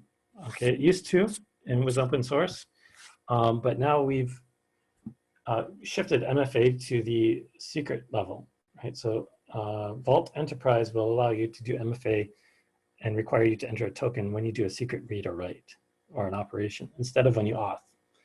Because that keeps it a little bit more flexible. You don't have to worry about a stale login creating issues, right? But things like Okta and other external auth methods sometimes provide their own MFA. Okay. Once you're not in user space, once you're talking about automation jobs and things like Kubernetes pods, services, or really VMs that spin up in the cloud anywhere that have a service account, you can use those to author automatically. Okay. Apple is a generic case where things like a Jenkins pipeline, you want to embed a secret. That token is used not to access Vault directly, but to log into Vault and get secrets, right? So you won't actually have to embed your secret used, your token used for reading and writing for Vault. You only have to put the token inside a pipeline for logging into Vault. And that way, if your session token, your Vault session token ends up in logs in a pipeline or something, it's always randomly generated and disposed of, right? So after the pipeline runs, it's trashed. And that way nobody can, in theory, get access to your Vault from logs. Okay. So you saw in the UI how to enable auth methods. We'll do it, I suppose, both ways again. The simple way by UI, auth enable. You pick a path again, and then an auth method. You then will have to write to the config, right? Some of the auth methods actually don't have the config implemented in the UI. So I may think, oh, I can just write a database secret or like an Okta config and configure it in the UI. That's not necessarily the case. So I'll have to check out the documents for each of the auth methods. This is just the example of AWS. So user pass is the easiest way we can demonstrate this. We're just going to create local user and password. And then when we auth into Vault, in fact, I'll go start. See the UI? Again, you get to pick the method that you want to auth in as. And alternatively, on the CLI or API, you actually have to specify the method as a flag. So in this lab challenge, we're going to do this. We're going to enable user password, and we're going to just create a static user that we can use for the rest of the workshop. Right. I'll jump in. Back in the CLI. So again, I have to import my token because this is a fresh session. That's one of the little annoyances about instruct.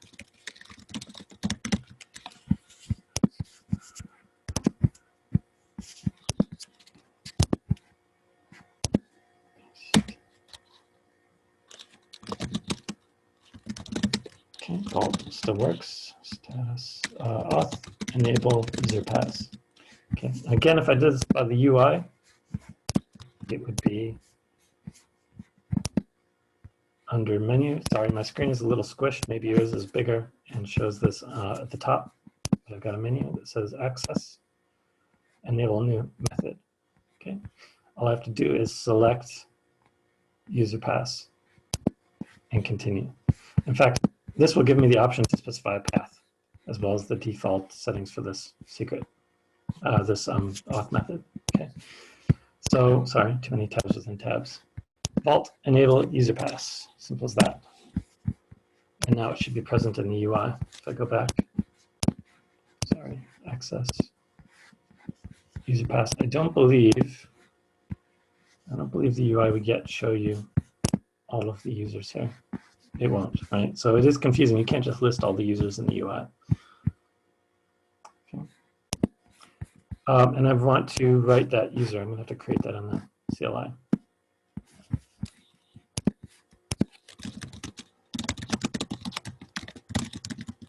Again, if I picked a different path, I would have to put that path here. This isn't the type of secret of auth method. This is the path itself. I'll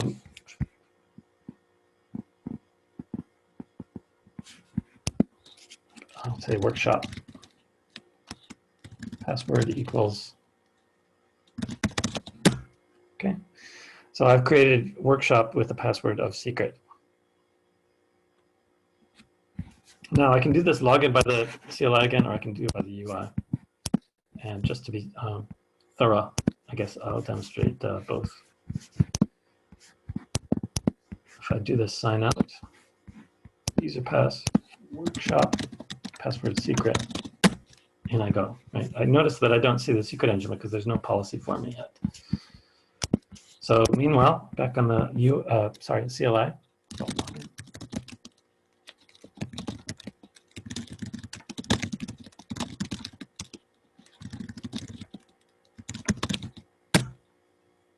Okay, excellent. So now since I did the Vault login, instead of setting an environment variable, it's actually put this in my home directory, Vault token. So be careful with that, right? It's written file to my home path, and Vault will search for that instead of the environment variable. The good news is then that's easier to keep track of than the environment variable, and I can just leave that token persistently in my home directory to keep that session active. The bad news is if somebody compromises that file, I'm owned, right? My session is taken over. Okay. Notice that it shows my token duration by default. That's pretty crazy. That's pretty long. I might want to adjust that down in my user password auth method. You didn't get to see that in the CLI, but it is an option, right? The UI showed me what I want my default leases to be. So if somebody says idle for 768 hours, that's a pretty long time to time out.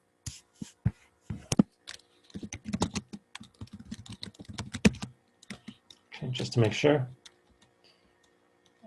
Just to make sure that it's not using and conflicting my Vault token environment variable and my .vault token file, I'll unset that, and you can do Vault token lookup.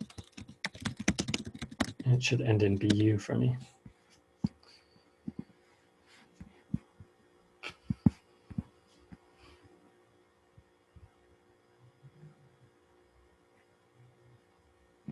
Sorry, ID. Okay. Now, this is a test of a failure, right? Remember that I can't view any secret engines because there's no policy for this user yet. So vault kv get kv/a secret. Okay, that's failed. That's a 403. And if I check the UI again, there's nothing there. So what we're going to do next, first I'll hit check. We'll go to the next challenge. And I'll have to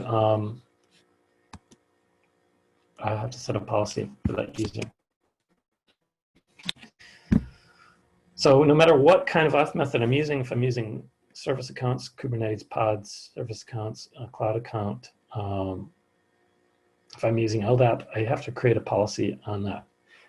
And some of the auth methods actually have group policies. So LDAP, I can use everybody in the DevOps group or the security group in my Windows AD or my LDAP server can have a policy affiliated with that group, right? Super helpful, especially in the case of control groups and what we get into with a kind of a workflow and team membership, right? So for now, user password doesn't have grouping. We just have static user and pass, and we're going to use that username to identify the identity. Okay, we'll wrap a policy around that to say what they have access to. This is one area where the UI is actually quite a bit more helpful if you're getting to learn Vault. Right? Used to be you have to write and inspect policies manually and upload them via CLI commands or API. In this case, when we get to the lab, I'll show you. You can just browse them in the UI, which is super helpful. Okay. Again, policy is just a CRUD operation, and it's also, so to speak, idempotent. So there's a document there, you edit it, you write it, you replace the whole thing, right? So if you write a one little policy stanza to a policy set, that then can overwrite the entire policy, so be careful. So there is a, in addition to CRUD, create, read, update, delete, and list, there's also sudo and explicit deny. So as we're root, when we used our root token, we had sudo on pretty much everything, as would be expected. So we're going to actually give a path that doesn't exist yet. In this case, we don't have this path created, but we can create a policy on that for our user. We can say that if this secret path is created at a later time, or if it's created now, it doesn't matter. We can create a policy on that. And also, I can subscribe to multiple policies as an identity, right? My user can obviously, rather than just one document with a path here, path there, I can have maybe 7 path policies in one document and also subscribe to a different policy document. Okay. And we support wildcards, right? The glob character.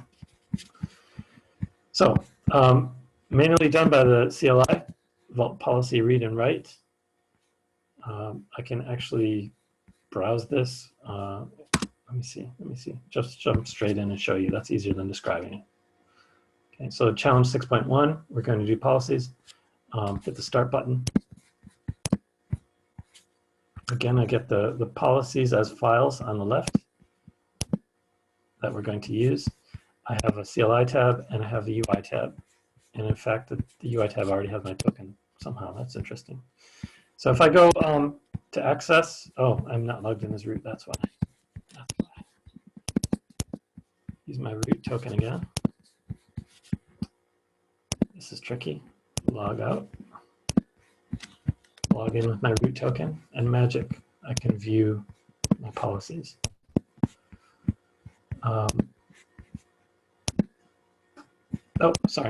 Policies. Okay, so here's the default one that comes with every standard user out of the box. That happens during initialize. Here's the root policy, right? This is an abstract policy. I can't change it. It just gives me everything sudo, essentially God mode, right?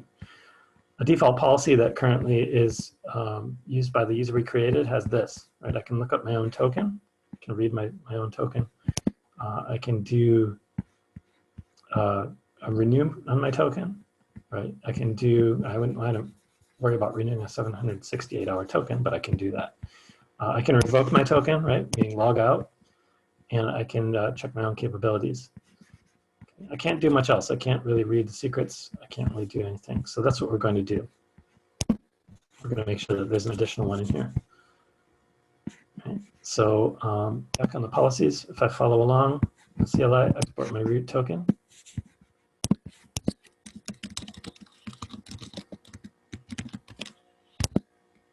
Oh, wow, that's redundant.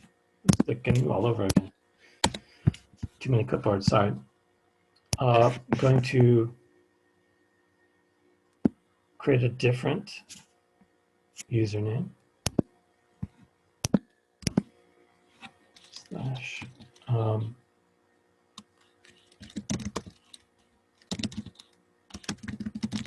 also going to reuse the same password just for simplicity. Okay. Now edit the 2 policies on the Vault Policies tab.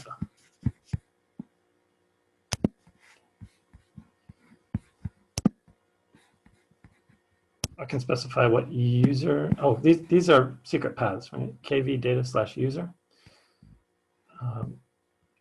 If I'm using KV version 1, this is a little different, right? This is kind of throwing off the normal behavior of secrets. Most of them are path / secret, right? In this case of KV version 2, it's path / operation. So be careful with that.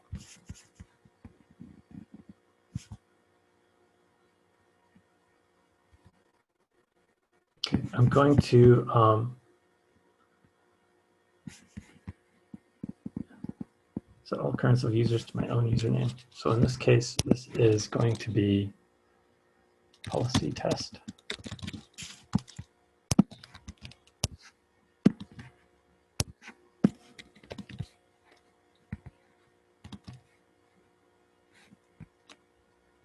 Okay, I'm going to save up there. I'm going to go to the policy2 file.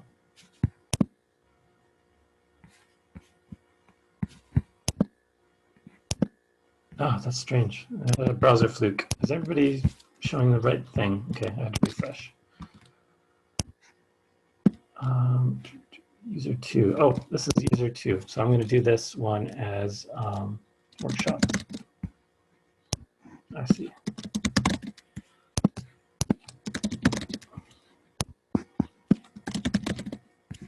Okay, so I have two different key value users in the same auth path. Each one of them is going to get a different policy.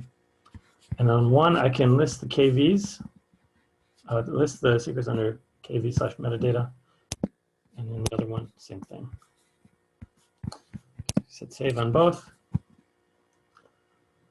Now, I can do this by the CLI. I can do it by the UI. So make sure you use your root token, vault policy, right?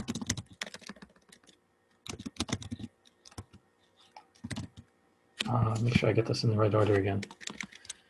Policy test.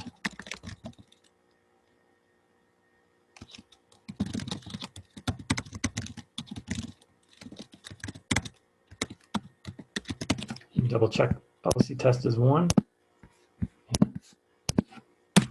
Okay, and if I go straight to the UI, I can actually view that as long as I refresh.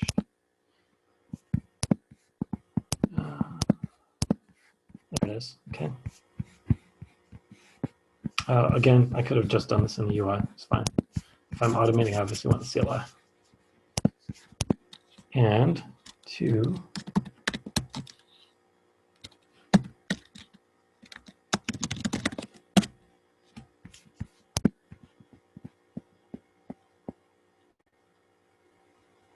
Okay, so I've written these policies, but I've not assigned them yet. So step 2, we have to actually assign them to the users. It's a little bit confusing because we use the username in the policy itself.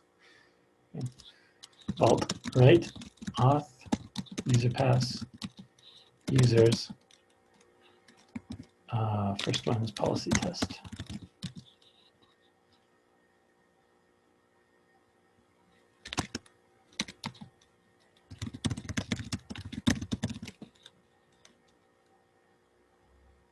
The name of that policy was policy test. Okay, same thing with workshop. In hindsight, I should have created these users with the numbers, sorry.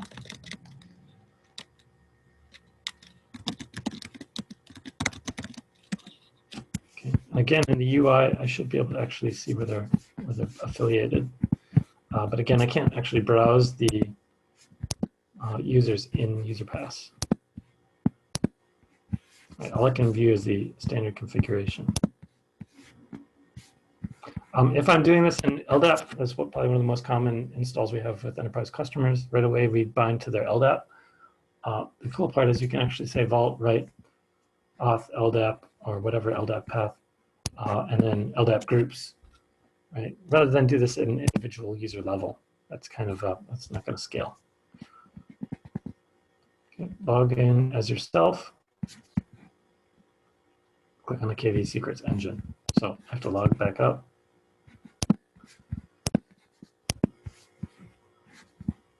User pass workshop secret. And I can see KV. Remember, I can only list. I don't think I can create. We'll try it. Can I? Did I give that in the policy?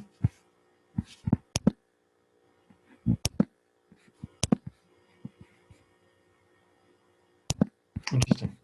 My UI just went weird. Okay.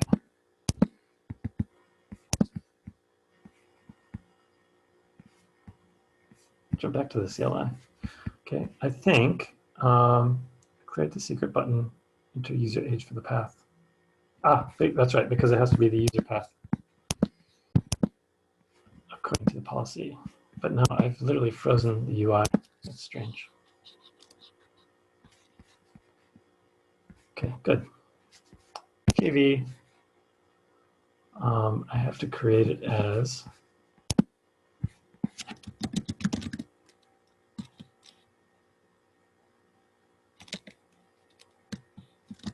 workshop/age. Note that tricky part about paths and secrets is that there's no distinguishing a directory and a node, kind of like a file, right? So I can have a secret named workshop, and I can also have sort of a path, a directory called workshop with things in it. So it is a little bit tricky. It's not a direct mapping between a file system, right? So age equals, I just went backwards. Actually, no, let's be a little more accurate. Okay, and it's not doing anything. Hit save here.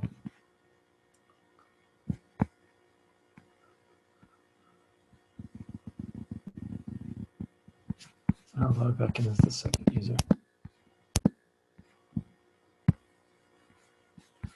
Is anybody else experiencing UI issues?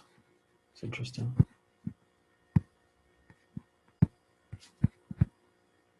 It didn't create.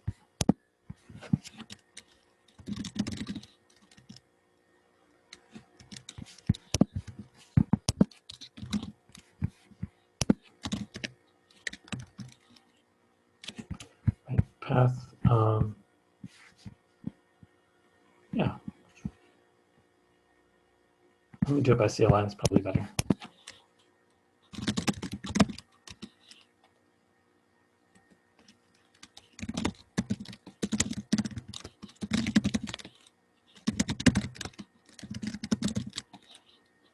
I wouldn't normally auth on a CLI like this with plain text. It's not a great idea, right?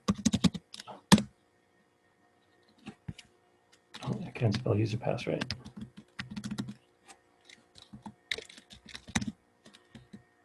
Okay, my token is there.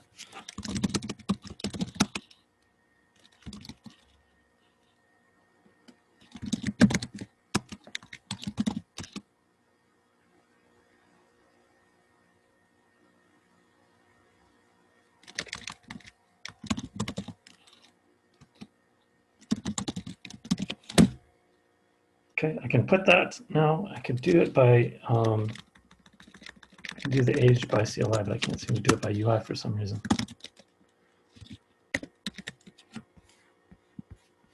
Okay, check. Excellent.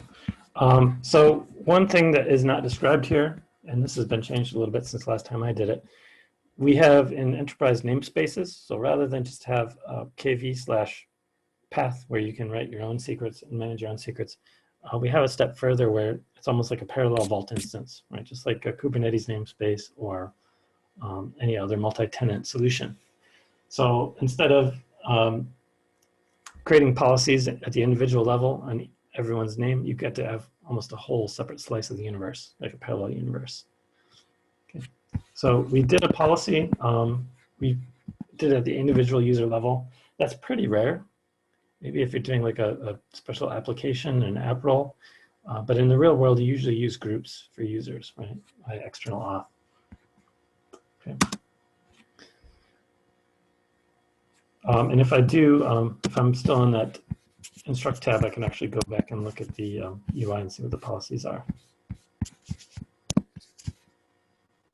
Okay, we did the policy create, read, update, delete, and list.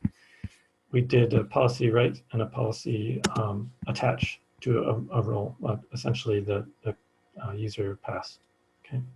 Now, because this is chapter 7, we jump over to the new track. This is essentially the 100% of the track done. Nice. If I go back to the original list, actually I can go back 1,000 tabs, or I can go here into all of our tracks, dynamic You're gonna see dynamic secrets. Database. Yeah. Yeah. No. There we go. We're at the bottom. Vault dynamic database credentials. In fact, I'll open both of these open in tabs so that I can have them for later. And I'll jump over to this one. Yeah, Pedro? Yeah, so I think we are spot on in terms of timing. Schedule. Perfect.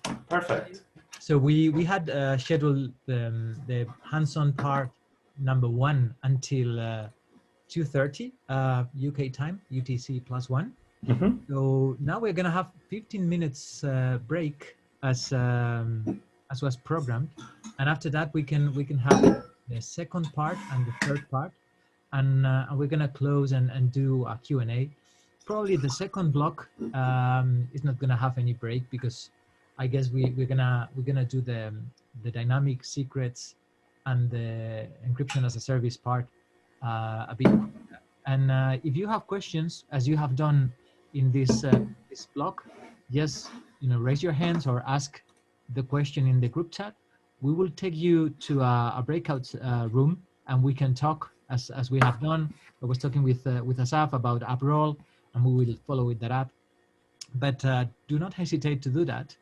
And yeah, hopefully we can see you in 15 minutes. I think we are doing the schedule right now quite well. So let's have a break for 15 minutes, and I hope to see you again in 10-15 minutes. And Perfect. we can create dynamic secrets with MySQL. So let's have a break. We will put the agenda on the screen, but I will see you in 10-15 minutes. Yeah, perfect. Thank you. Thanks for reminding me as well. And I wish we had some hold music or something, but everybody can just mute. That's fine. I'll put some music on when I come back, maybe. Cheers. Great. Thank you.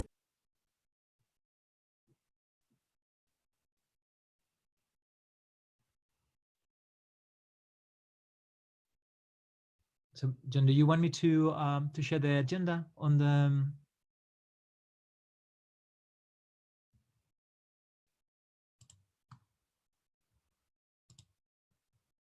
Okay. So as mentioned, here's the agenda. Feel free to have a break.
All right. So, hi everyone, and welcome back for the second half of our Vault virtual workshop.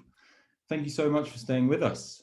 First of all, we hope you really enjoyed John's session earlier and found it interesting and insightful. As he mentioned, if you do have any questions, then feel free to post them in the chat. And we'll also have a live Q&A at the end where you can speak using your microphone. But in the meantime, I'll hand it over to Pedro for the Dynamic Secrets track. Thank you, Connor. Hopefully you can see me, and I've just stopped sharing the browser. So what we're gonna do now, hopefully will take us less than is originally planned, and we can do this whole second block in a row. So I'm gonna share again my screen, and we're gonna follow the same type of dynamic. So if you have any questions, just feel free to pop that question on the chat. You will be taken to a separate breakout room, and feel free to raise your hand, ask questions, and Tom, Will, John, and myself will be taking care of that part. So this session, and hopefully you can see my browser right now, is about Vault Dynamic Database credentials. So in this session, we're gonna enable the database secret engine. We're gonna config that database secret engine, MySQL, and we're gonna generate and use those set of dynamic credentials. We're gonna create a couple of types, a couple of roles, and one is gonna be a short-lived credential, and another one is gonna be a bit of a long-lived credential that is gonna be taking probably like an hour to expire. And the short one is going to be like around 3 minutes. You can renew them, and we're going to see how to renew those set of leases, so those sets of dynamic secrets.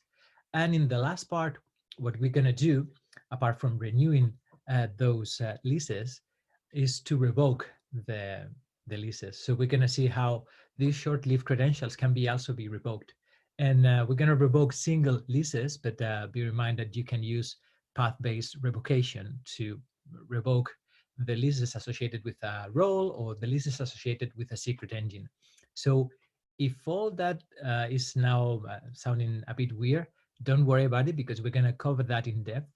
And again, there's any question, just feel free to raise your hand to ask that question in the chat, and we'll be super happy to have a breakout session with you. All right, so let's get started. This is going to take a bit to instantiate, and you can see hopefully now how Instruct is creating the environment. So this is basically creating a virtual machine with an instance of Vault and an instance of MySQL. MySQL, for those who are not familiar with that, is an SQL relational database engine. It's open sourced, and what we are going to do is config Vault to be able to talk with that database. We're gonna, in the first part, we're gonna list the secret engines, and we're gonna easily enable the secret engine of the databases. The databases have several plugins, and you will be able to leverage the MySQL plugin, or you can leverage the Postgres, Oracle, any other Cassandra. There are many, many plugins. And even if you have to leverage a custom plugin, you can easily write those. So in order to see this in action, let's get started hands-on. So hopefully everybody can see the browser. I'm gonna increase the font a bit so you can see what I'm gonna type a bit better. And hopefully you can also follow this this workshop on your own browser from home.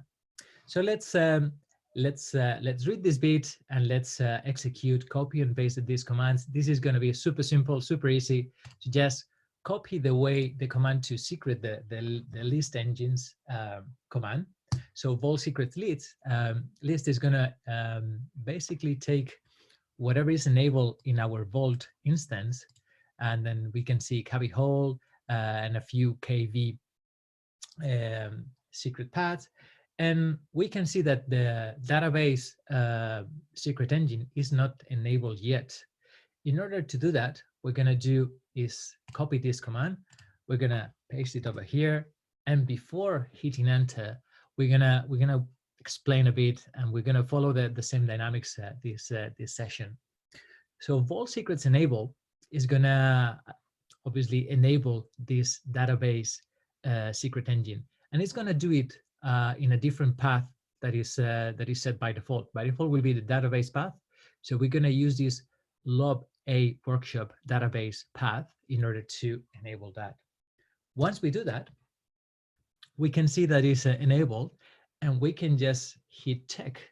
Check is gonna perform some queries into the system, and if everything goes okay, and this one is a pretty easy one, you will be able to proceed to the next stage.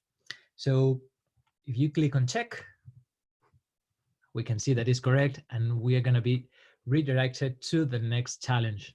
So the next challenge, as I was saying at the beginning, is going to config that secret engine. We're going to read the configuration that we have wrote to the secret engine, and we're going to be able to log in into the MySQL instance. We're going to rotate the root credentials, and we're going to log in again to demonstrate how the credentials have been changed, and we can no longer log in with the root credentials. Then we're going to config the couple of roles that we will see shortly, and those roles are workshop application long and workshop application, workshop app long and workshop app. These will have different time to live TTLs and different renewal parameters. So we're going to see all that in a bit. Okay, so let's get started with this path, but you can read and get some links of the materials that we're gonna see. So if you want to delve into the nuts and bolts of the plugin, of the secret engine, and whatever is going on behind the scenes, feel free to read these links. But now let's get started into this session. Hopefully, again, you can see the font nice and clear, and we're gonna start doing the things that we were mentioning. First of all, config the secret engine of MySQL. Okay, I'm gonna increase again the font. I'm gonna copy this command and I'm gonna paste it. Before hitting enter, we're gonna explain a little bit how this is done and how Vault is gonna be configuring the secret engine. In this particular case, we can see that Vault is writing in this path that we previously defined the configuration of this database. So the plugin that we are going to use is the MySQL database plugin, and the connection URL for this configuration is going to be a username, a password, and also the TCP protocol in the same machine that the Vault is running. So in the well-known port of MySQL. And we're going to allow a couple of roles, workshop app and workshop app long. And we're going to provide the username, HashiCorp, and the password 123. Remember, this is just a demo, not suitable for production. And we're going to see that kind of credentials. These are going to be inserted in this connection string. And if we hit enter, we have just config the secret engine. What we can do to make sure that this is going all right is to read what we just config. So we will just Vault read the path, the configuration for this database, and we can see that the connection string is over here with the username and password that are not visible with this output. And this is quite important, the allowed roles that we define, workshop app and workshop app long. And also we can see that the plugin name that we are using is MySQL database plugin. So far is going okay. So what we can do is just get this command and get into MySQL. So yeah, so far is working, and we are now inside the MySQL engine, and we can tinker a bit with some commands. So we can see show databases. We can see that there are a few databases over here. Let's use my app. We have changed the database. We can show tables.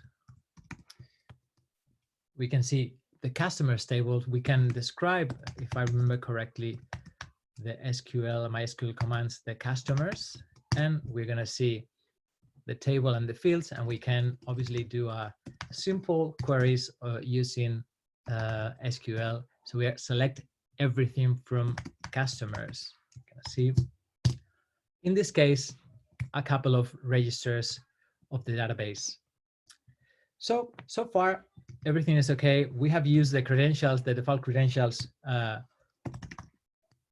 of MySQL. We're going to exit and clear the terminal. And just remember what we have done. We have configured the plugin, and we have read the configuration, and we have logging into the MySQL engine with the default password. What we are going to do right now is to rotate the root password. So we do volt right -force, and we're going to see this path, and then rotate root of this database. If we do that, now just Vault knows the root password. So again, Vault can automate all the operations, and there is no way to log with the root credentials.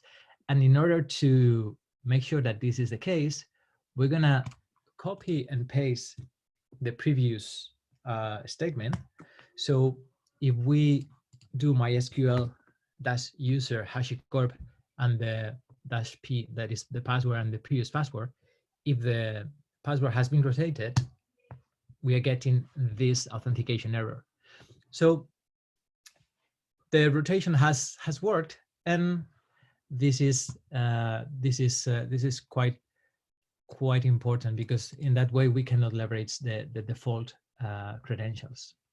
So as we were saying at the beginning, now there's a last step in order to config these roles.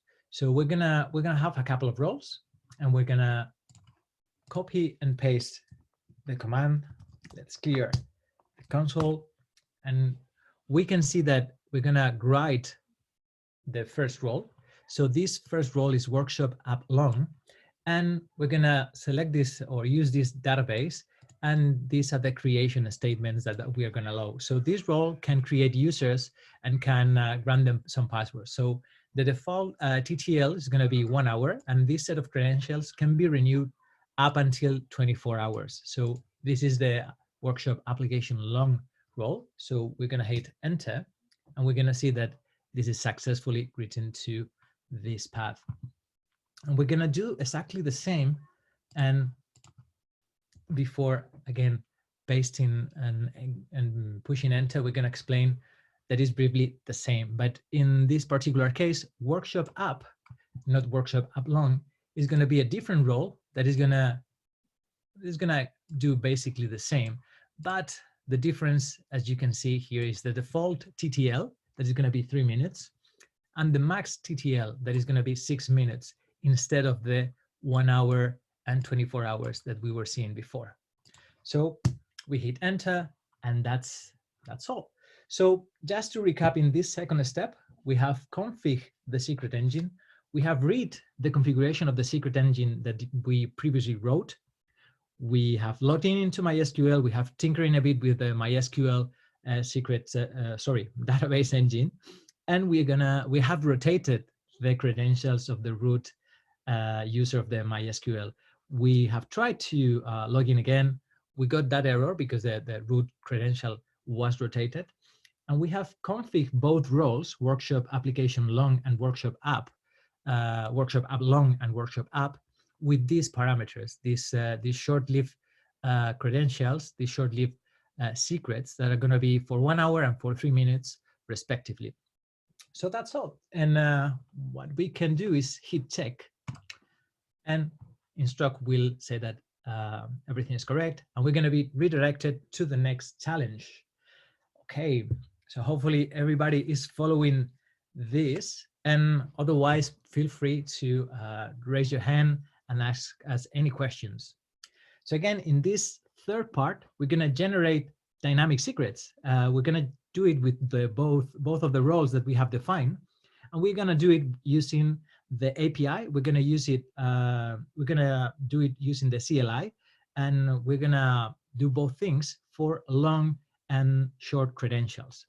So if you want to, again, know more about what is happening behind the scenes, you have here a set of links that you can later on read and inspect and study.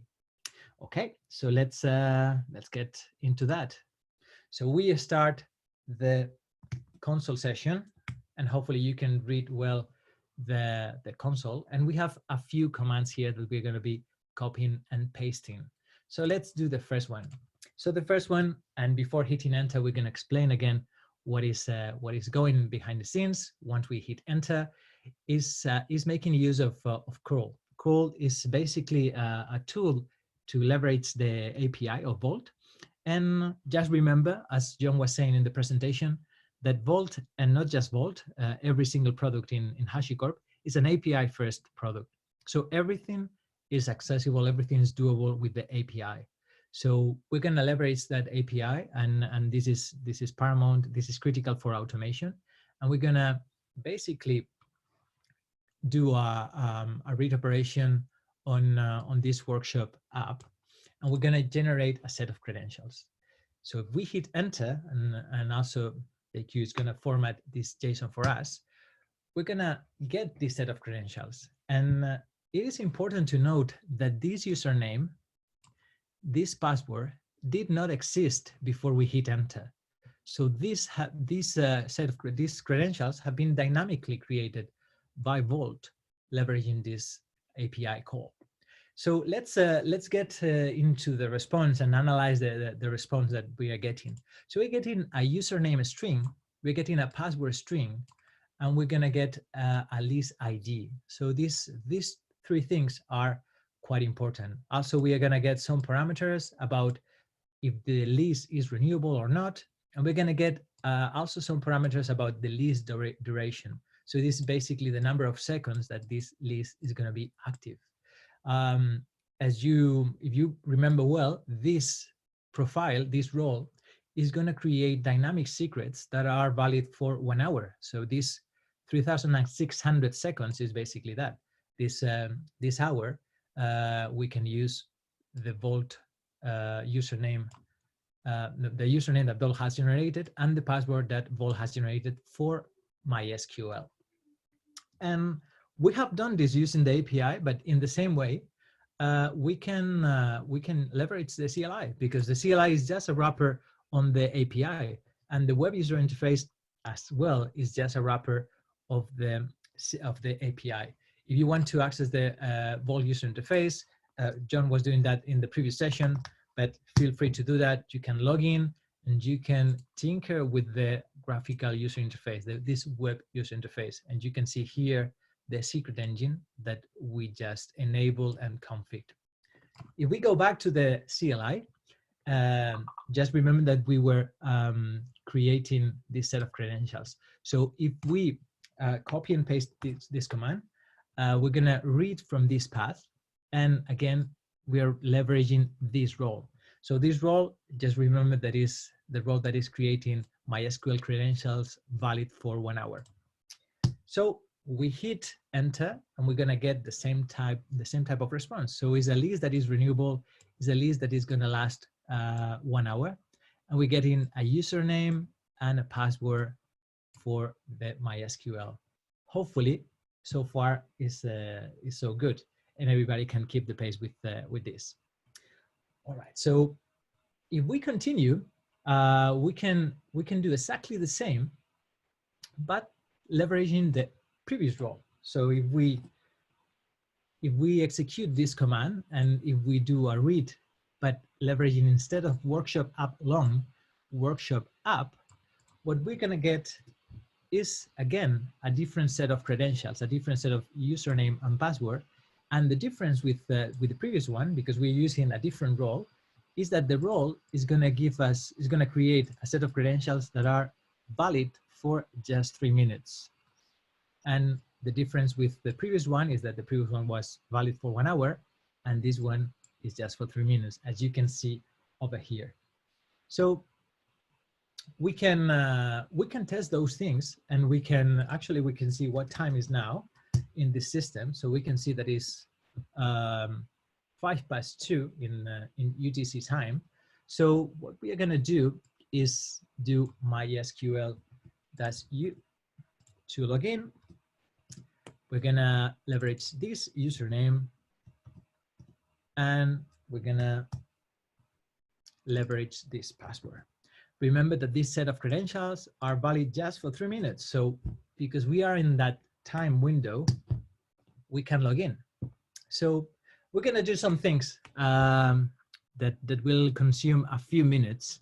So so I'm going to take my time in this MySQL prompt, and I'm going to let the clock run for a bit. And in the meantime, again, if you have any questions, just feel free to pop that in the chat. So again, I was saying that I was going to take some time and just let the clock run 3 minutes. I'm going to show databases as we were doing before. We're going to use my app in the same way that we were doing with the root. We have changed the database. What else can we do? Let's use this database, and let's show the tables that we have.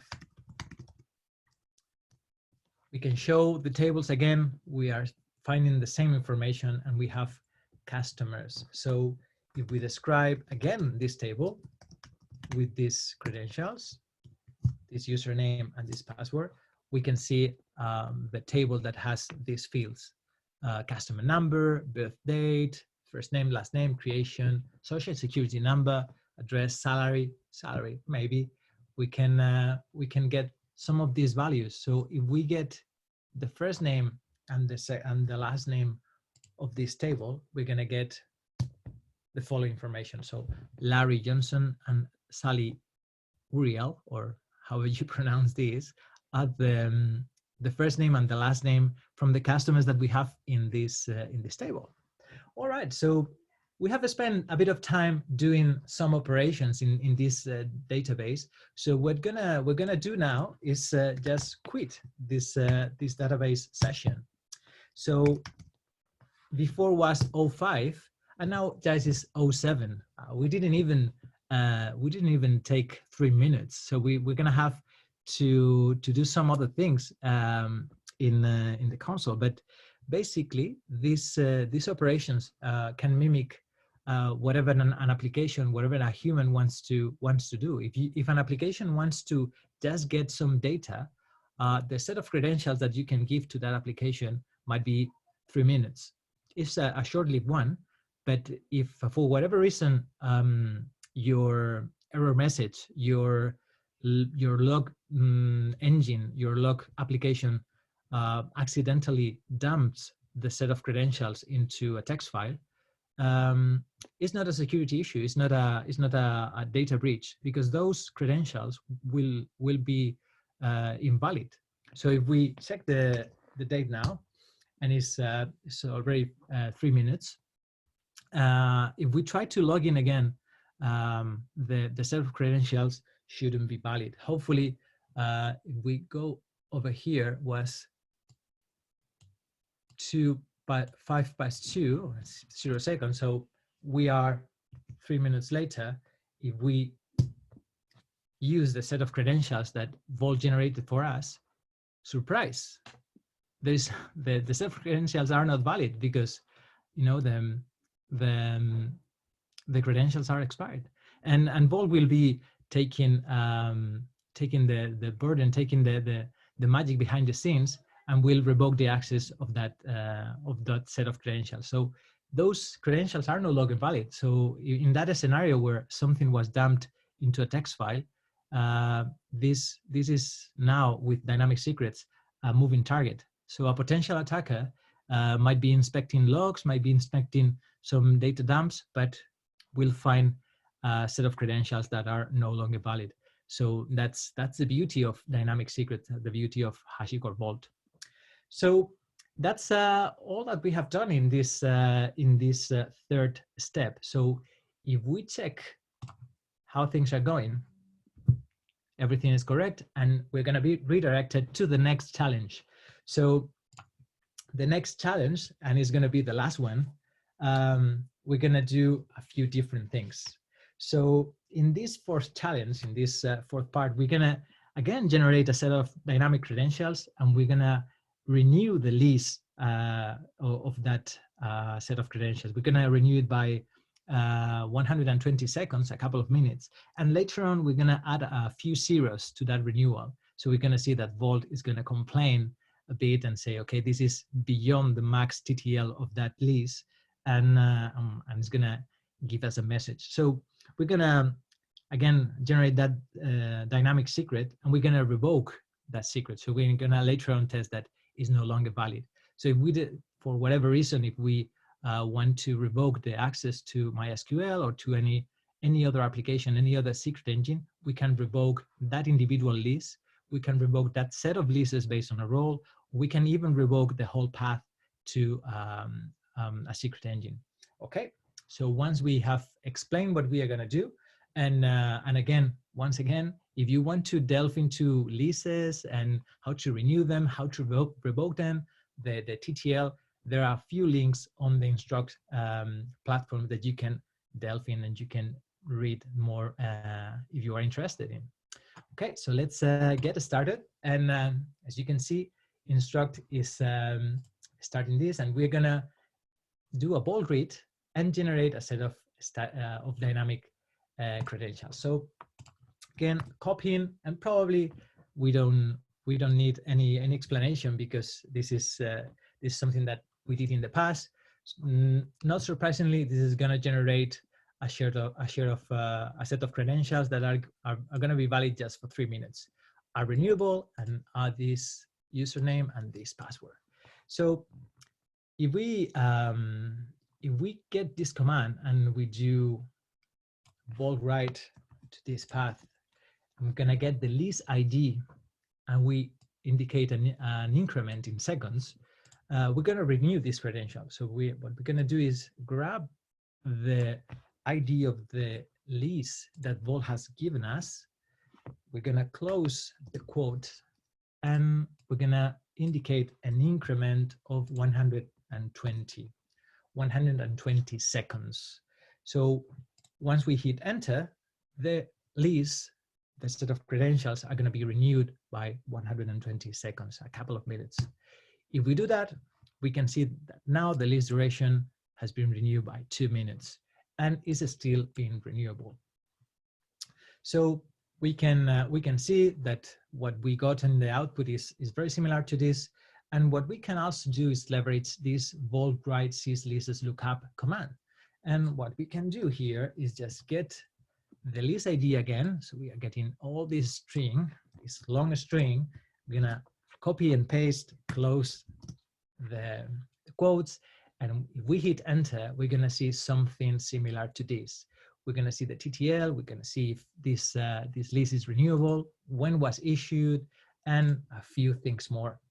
So if we hit enter, again, not surprisingly, we are seeing when this set of credentials, when this lease is gonna expire, the ID, the issue time, the last renewal that happened just a bit ago, if it's renewable, and the TTL. So the TTL is just 1 minute and 14 seconds. Time is running out, right? If we check it, now it's 52 seconds, and I'm not gonna hit the same command 52 times, but we will wait a bit. If we want to renew this lease before it expires, and instead of doing 120 seconds, we put a couple of zeros more, this is going to go over. This is going to go beyond the max TTL that we previously defined, and Vault is going to give us this message saying, okay, this TTL is 3 hours and 20 minutes, and exceed the effective max TTL that we set it up before. So Vault will cap the renewal time accordingly. So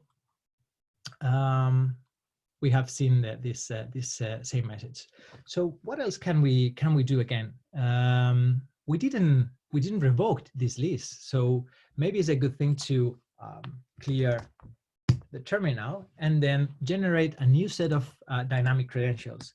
So what we're gonna do is do Vault read, and we're gonna create this new set of credentials. And what we are gonna do is hit enter, and we get this set of credentials. Let's validate this set of credentials and do MySQL again, dash username, and we're gonna put here the password. So we can enter. We can again show databases, and we can operate in the same fashion. So this is working as expected. But what if, for whatever reason, we detect a security incident? What if we want to revoke this set of credentials? So what we can do is, after issuing this set of credentials, is to get the list and revoke that one. So we're going to get this long string, copy it, paste it over the terminal, close the quotes, and if we hit enter, this set of credentials are going to be revoked. So what happens if we want to leverage the same user and password? I'm going to copy the password over here so it is shown. If we want to leverage this user and password, the access is denied because we just revoked the list ID associated to this set of credentials. So that's all. Just to recap, and we're going to check in, and everything is correct. We have successfully completed the track. If we hit on this green button, we're going to see that we have completed 100% of the track. So just to recap what we have done in this session, we have enabled the MySQL plugin on the database secret engine. We have configured the secret engine with the connection string. We have defined a couple of roles to create dynamic secrets, and we have been generating and using dynamic secrets on this MySQL database. We were able to inspect tables, get some data, and we were doing that with dynamic secrets. And after that, to sum up, we were renewing this set of credentials, the lists associated to the set of credentials that we created dynamically, and we were able to revoke individual lists, individual credentials for this MySQL. So I hope that you have followed the whole track with me, and that's it. If you have any question, just feel free to actually ask it on the chat. And as I was saying, let's try to do the second part all in a row, so we don't have any extra breaks. And if there's no question, we can follow to the next track that is going to be carried out by John. So John, the mic is yours again. Hello, thank you, and welcome back to me. Sorry, I'm sorry, but I find Pedro so much more interesting to listen to than myself. Maybe It's the accent. It's the accent. Yeah, it's always the panache. But with accent. Yeah. So great news. Let me get this back. This is the database credential one. I'm jumping into the Vault encryption as a service one. So let me skip through the slides here. Chapter 8 on the original deck. It's important to understand that encryption as a service, or again, transit, is a very different use case for us. Most of the secrets you know about in Vault are small, a couple of kilobytes max, right? You're not going to use Vault to store a 10 gigabyte image or block of encryption, but transit is going to manage keys and broker them for you, right? So you can have Vault create a set of keys, either symmetric or asymmetric, one of our various options, and use it to either encrypt, decrypt, or sign or verify fairly large data sets, right? So most common use case we have for this is still fairly small, things like financial transactions, things that are essentially encrypted database fields that are fairly small. But we do have some people that use it to sign AMIs and larger images, and that tends to test the vertical scaling of Vault, right? So we have customers that will often do very, very large installs, large clusters, scaling out to help where encryption threads are tending to push the limits of Vault. So this is the one secret engine that can process large data sets. And it does so in a great way because you never have to see those keys, right? You and I could just go out and make our own key pairs today. Sure, we do this all the time. But the fact that we actually have access to those private keys is a liability, right, if we're attacked. So we're going to actually use Vault now to broker these for us. We're going to enable a secret engine, again, just like we did with the database and the key value. And we're going to use that engine to create a couple of key pairs for us.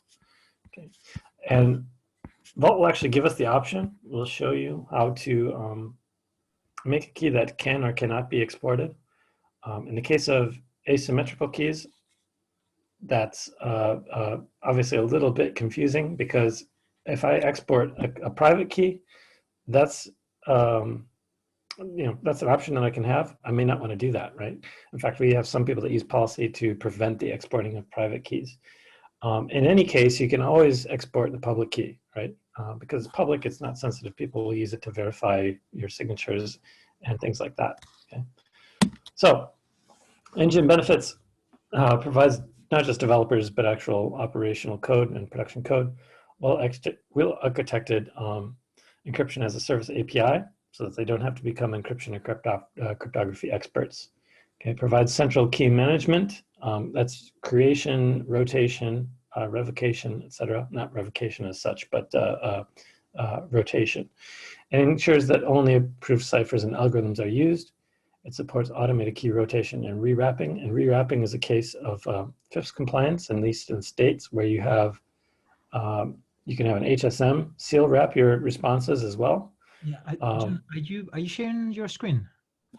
Oh, I'm a dummy. Hang on a second. I was like, why don't I see that little box at the top? Sorry about this. So here's the slide we were looking at. Thank you, Pedro. When I was describing the brokering service and the way that this can be done using Vault without any visibility to the private sensitive data. The transit engine benefits here, which I've been reading off to a blind audience. Sorry about that. And if an attacker manages to get access to the encrypted data, it will only see ciphertext, right? If you're using data externally from Vault. So Vault, in this case, will actually allow you to, again, not store big blobs of data inside Vault, but store big encrypted blobs of data outside of Vault. Okay. So we're actually going to use this lab. We're going to do an example application that sets up for us, right?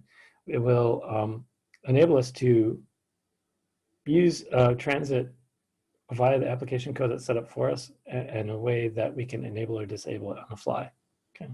So that we can compare the two options. So the app will store its encrypted data in the same MySQL database we used in Chapter 7 from Pedro, and we'll also get MySQL credentials from the database secret engine that we configured earlier. And we'll, like I said, we'll first run it without Vault so that it will have plain text fields in the database, and then we'll enable Vault to encrypt and decrypt on the fly. Okay.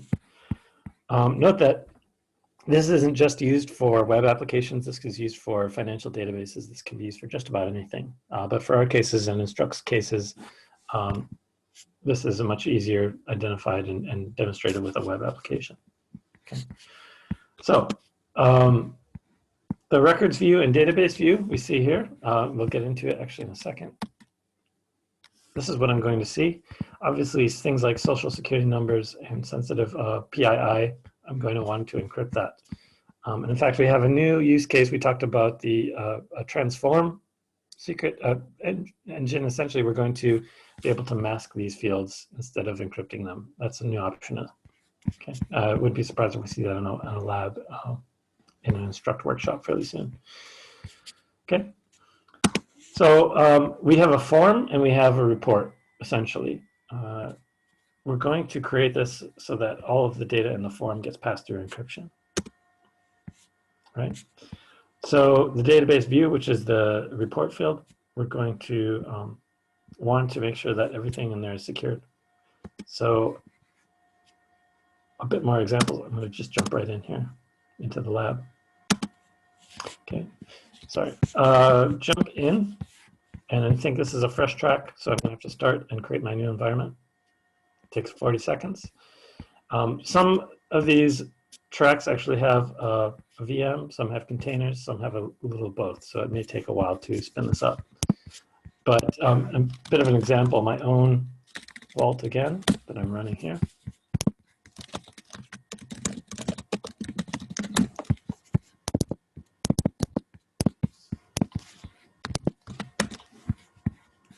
If I, again, go to enable a new engine, transit, again, I can do this by the CLI. I pick a path. I can specify method options, default, least time to live, etc., max time to live. I'm going to enable that. I now have an empty transit secret mount, right? I can create these following keys. Let's say these top four, being symmetric keys, are traditional keys as you would if you're a crypto whiz, right? One key that does everything, encrypt, decrypt. There's no public-private key pairing.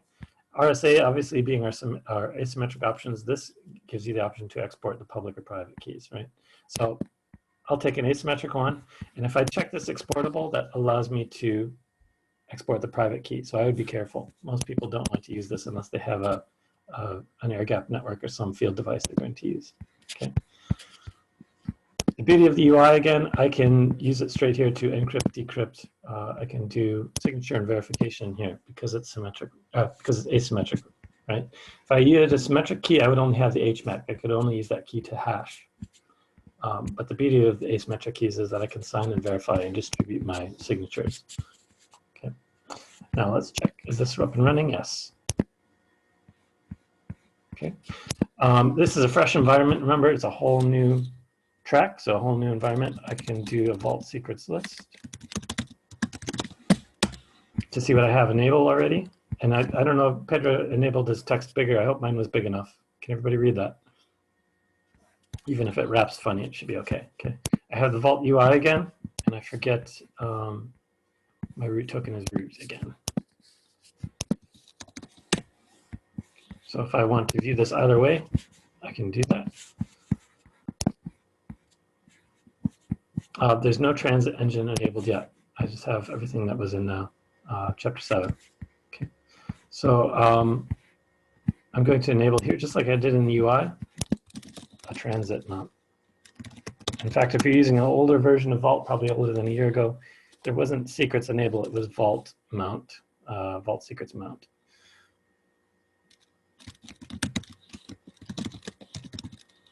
Don't forget the strange wrapping here. This is actually not a new line. In fact, it's probably best to copy and paste. I don't know why I'm typing this over.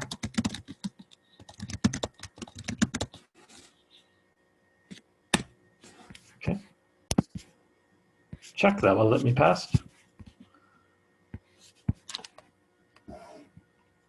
Now, we're going to create the key, and again, you can do it by both. I'll do it by the CLI this time to make sure that I follow the policy of the checking completion by instruct. So instead of the UI where I created one with click ops, here I've got the same equivalent, right? And note that I have not specified a type. So this is the really simple way to create a key. I've not specified type. I have to go actually check what that's going to create for me. I mean, technically I'm done. I could check, but I want to see what's been done.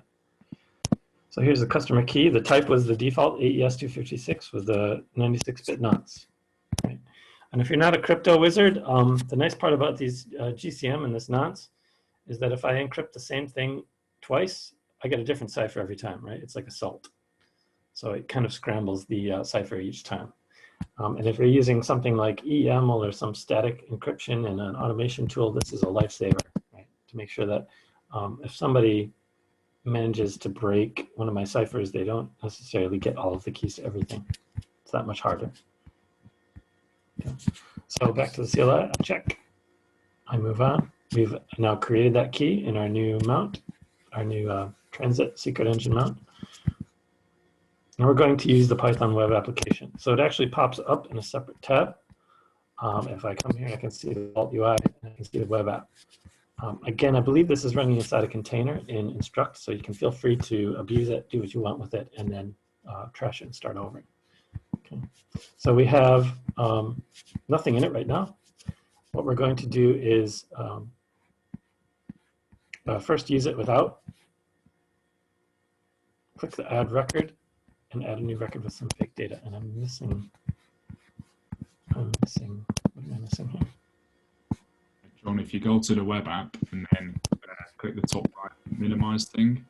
Oh, am I too big again? The screen is too small. Yeah, I always do that. Sorry. Click add a record.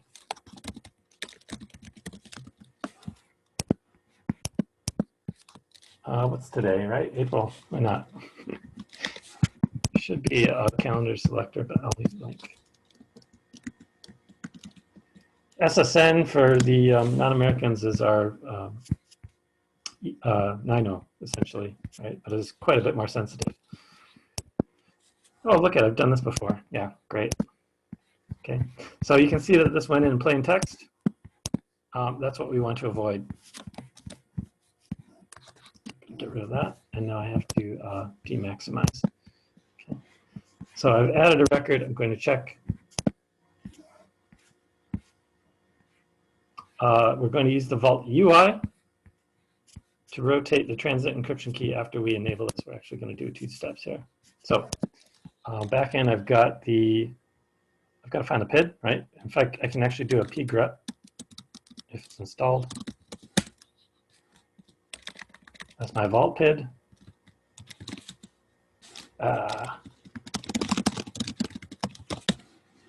There we go. Python 3 app.py is running for me on 1175. Okay. So if I kill it, I don't want to use -9. That's mean. Yeah, it's gone. Okay.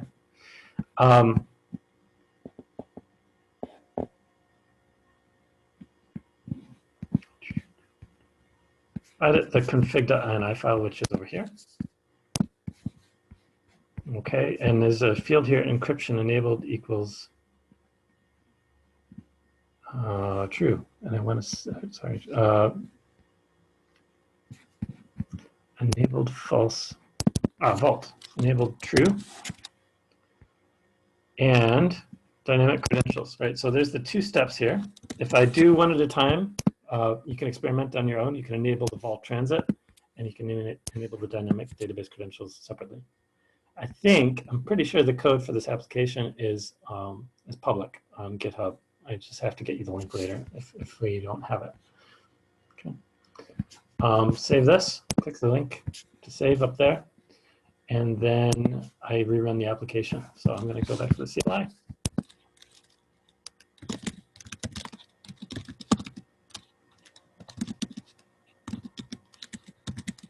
Okay, Python 3, and I'm going to run this in the background. So it's going to fill up lots of logs, sorry to say. And one thing actually that the workshops don't cover in Vault is the audit.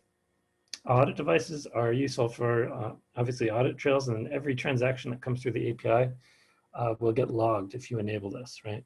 So we haven't been showing it, but if I enable that, the Vault CLI output or a file or syslog or TCP socket can be used to make sure that all of these transactions get recorded.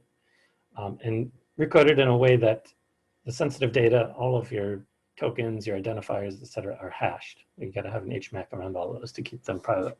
Okay. I wish they included that in the workshops, but it's only in the advanced workshops and for enterprise users. Okay. So now I can go back to my web app, and I have to re-maximize. But if I do add a record,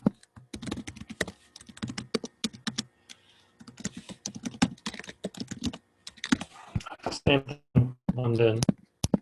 I don't think I have enough 9s. Let's see if I can have more 9s. Yeah. Still plain text. What did I do here?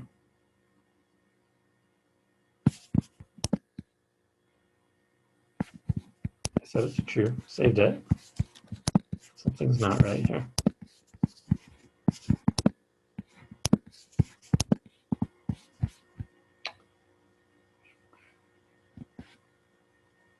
If in the application data it isn't encrypted, but if you look at the database tab, it is. Oh, I'm sorry. Database tab. I don't have a database tab. Oh, I'm sorry. You're right. Database view. That's why. Okay. Bingo. There we go. Cheers. So notice that I didn't even put birth date in, and yet it's encrypted in null field. Isn't that great? So I don't even have to see that. Okay. Whereas here, social security number, plain text, address, plain text. Inside, everything is now encrypted, and encrypted a way that's marked with vault, right? So that I know which actual service encrypted it. Everything else is base 64, right? If I do put a base 64 decode on this, I see a bunch of random raw data, and I can't make any sense of it. And in fact, if I test that nonce theory, so if I go back to, sorry, the application view, one more time, I'm going to add the exact same data, except that I have to have a different name, 3. And another null birthday and a same SSN. London and all the 9s. Okay, same exact records. If I go in, jump into the database view, you see that it's a different cipher, right? Super useful.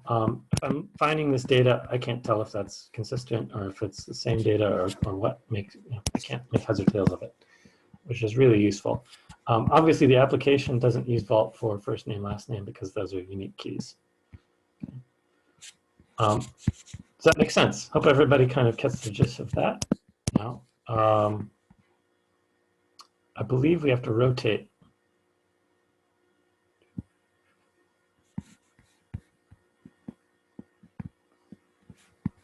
Oh, you can see it also that it says using the transit secret engine down here in the application.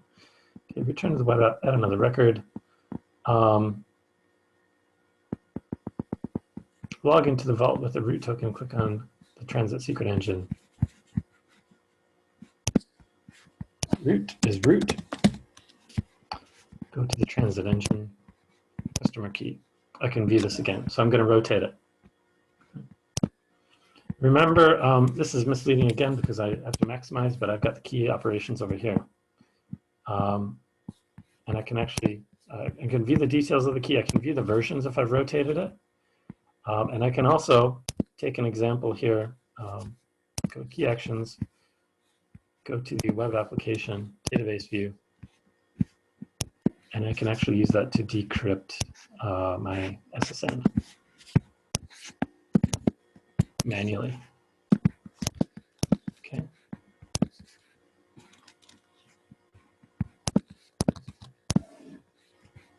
Decode from base 64. Remember the REST API, everything is base 64. Okay. Remember this is a symmetric key, so I don't have the sign and verify. Right? Well, I do have a verify, but I have an HMAC and verify. And if you don't know the difference between HMAC and sign, HMAC essentially is a hash, again, from a symmetrical key. You need essentially the same key to verify. Signature requires the key pair, and the beauty of that is that I can have the private key do the signature and a public key verify, so that people can externally verify my data without seeing my private key. Okay.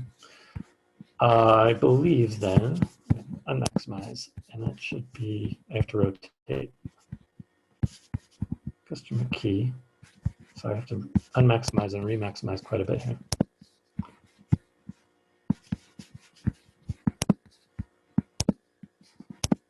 Bingo, I have a version 2 now, right? And by default, it will use 2. And it doesn't really, in this sense, it won't really reflect in the cipher because, again, it's randomized. Right? So I have a different cipher anyway. Okay.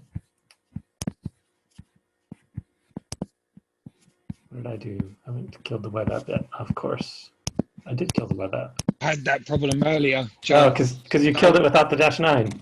Without the 9, that's what Oh, they really like us to be mean. Why would they do that? Blah, blah, blah. That should be good enough, shouldn't it? Yes. I killed nothing. Nice. Yeah, we have to take a look at the code, and it shouldn't be so reliant on bash history. Sorry about that. Just because it says you didn't pass doesn't mean you didn't pass.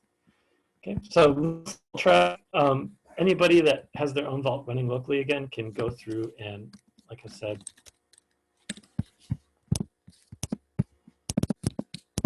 few key operations here. My favorite side of the transit engine is the signature verification, because like I said, you can have gigabyte image or a package, even the vault packaging, distributed with a SHA-SUM or some kind of hash verification, but you can't necessarily ensure that it wasn't tampered with, right? Somebody could tamper with your hash, somebody can tamper with your original HMAC. The only way that you can get sure data verification is with the asymmetrical key and signature verification. Now this is a 4096 bit, so it's going to give me quite a large signature. But if I do this, this is from John, lowercase, sign.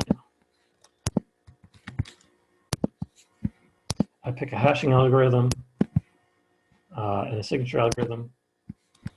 Now this signature, I can distribute with my message, whatever it was, and it can be a file, it can be an image, or anything that I want to make sure wasn't tampered with. And people even use this for blockchain, right? Go back and I do a verify input. This is from Johnny.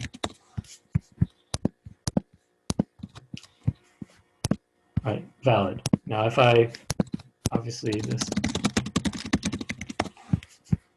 that wasn't for me, right? Clearly. And this is the key use case that I see in customers that want to keep integrity across the board, right? We have people doing TLS and doing encryption in transit across service meshes and across all kinds of hybrid cloud environments. But just because it was protected across the wire doesn't mean that somebody didn't tamper with the original payload. And this is where you would do that. So again, if I wanted to get help with the transit method, if I wanted to pass through a larger payload, I'd probably do that with the API, right? In fact, one of the things that we didn't see is that when you do a vault, right, transit sign, you can do much like the curl syntax input file, right? This is super helpful. TXT or ISO or any large file like that. And that way you don't have to worry about obviously having a huge file on your CLI. Also with your curl commands. Now, it will need to be base 64 to get it across the wire, but that's not generally a problem. Make sense? Cool, thank you. A bit of a follow-up and a closeout is, if anybody is curious about enterprise, there is a self-sign-up trial where everybody gets a 1-month license. Okay. And as far as feature comparisons, what open source gives you and what enterprise gives you, note that all of the secret engines are across the board, open source and enterprise, with the one exception of this new transform secret engine, right, ADP. And that's for masking things like credit card numbers and fields that you don't want to be revealed. Okay.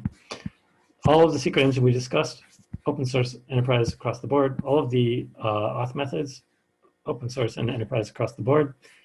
The caveat, you get the KMS unseal for the cloud option, so you don't have to worry about your Shamir keys. You can have the cloud native solution automatically unseal your vault. But if you want the HSM features, if you have a hardware HSM on premise, that is enterprise only. Okay.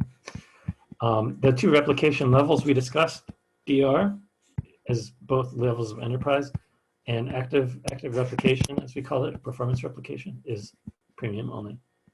Okay, we call that modules. Namespaces, again, come across all of enterprise. So whereas in this vault, you just have your own secrets, your own authentication methods, I can now have a drop down in enterprise and have all of my namespaces available. So to be honest, completely honest, Vault used to be a great easy sell. We could sell a customer 100 instances of Vault because 100 different teams needed access to it, right? We now have the same customers doing that with probably 3 or 4, just a handful of vaults using namespaces. Okay. So anybody that wants to look at any of these advanced features, replication, Read replicas, I talked about scaling out for things like thousands of credit transactions per second. Replication filters, which is for GDPR and data sovereignty. Same with path filters. We also have, these are probably the most important for security teams, control groups, and MFA, right? So I mentioned enterprise took MFA out of the authentication steps and put it at the actual access step. So I would need a multi-factor token just to accomplish a basic read or write operation if I wrote the policy to say that. Okay. Also control groups. So we have control groups being used at financial institutions for SSH certificates or database accounts. Like, well, here's a production database. I need an urgent account to sort out a production issue. But in reading that, instead of getting the answer, I get a token where I need 3 people in my LDAP group to approve it, right? Super helpful. Control groups can help someone going rogue or prevent someone from going rogue and ensure that you have a team consensus at the operational level. Okay, Sentinel integration. So we talked a little bit about that, Pedro, with the layers of additional policy control. I can write a little bit of code that says when maybe there's a change freeze or somebody's not allowed to get a production account on a weekend. I can have quite a bit more flexibility in my policy. Right? Time of day, things like someone's not allowed to export transit keys from a certain workspace or a certain namespace, I should say. Quite a bit more flexibility. Okay. FLIPS 142 and seal wrap. This is, again, for the HSM crowds, people that need to have their secrets kind of brokered by HSM directly. So you don't have to get it directly from Vault. You can have the HSM handle a seal wrap. And for the ultra hardcore, entropy augmentation is fairly new. So if your system or your VM isn't providing enough entropy, you can use an external device to increase your random entropy levels. Okay. Super helpful. KMIP, again, for encrypting block storage. So if you have a KMIP capable system like VMware storage pools or NetApp filers, Vault can manage and rotate your encryption keys for those devices. I myself used Lux DMCrypt, and you can use the Windows volume encryption as well, and then Vault will rotate those keys. It's just done with the key value store. Okay, super helpful. Does that make sense? I think having that overview down, I can hand back if there's no other questions. While you're here, sorry, don't forget to check out the rest of our tracks on Instruct. We have a lot more available. These are being added weekly. And if I want to get into one of the other products, again, this is public. Some of these are private. You won't be able to see because they have to be an invitation from us because they cost a little bit more and have a little bit more resources involved usually. Okay? But for the most part, things like Vault on Kubernetes, right? Super simple, easy to get up and running. This one's coming soon, I hope. I do my own example with Kubernetes or OpenShift and Vault. The individual use cases for Vault are endless and actually don't demonstrate. So these workshops are super handy at a quick, like half-hour introduction into features. Okay, so keep an eye on this, bookmark it, come back and see as we add content. Right? Any questions? Thank you. I think I'll hand back to Connor and Pedro. Thank you, John. Okay, so we have completed the 3 tracks of the workshop. Hopefully you have enjoyed the whole session, and also you're also more familiar with the rest of the tools thanks to the cloud operating model introduction. But it's yeah, we have covered everything. We can have a Q&A session right now if people want to just talk with us and chat with us. I saw some of the questions on the chat, and we're happy to get any questions and happy to answer them. Otherwise, Connor, if you want to wrap it up, I think John and I are done. Fantastic. Awesome. Okay. Well, actually, we had a question about the audit trail. I just noticed. Sorry, I wasn't watching chat. Does anybody want to actually see how that works? So my own Vault is auditing to syslog. That's probably the most standard and the default one. if you want to view what's coming out of that, I can just trail the journal. And if I do a, sorry, if I do a vault operation over here, in fact, how about this?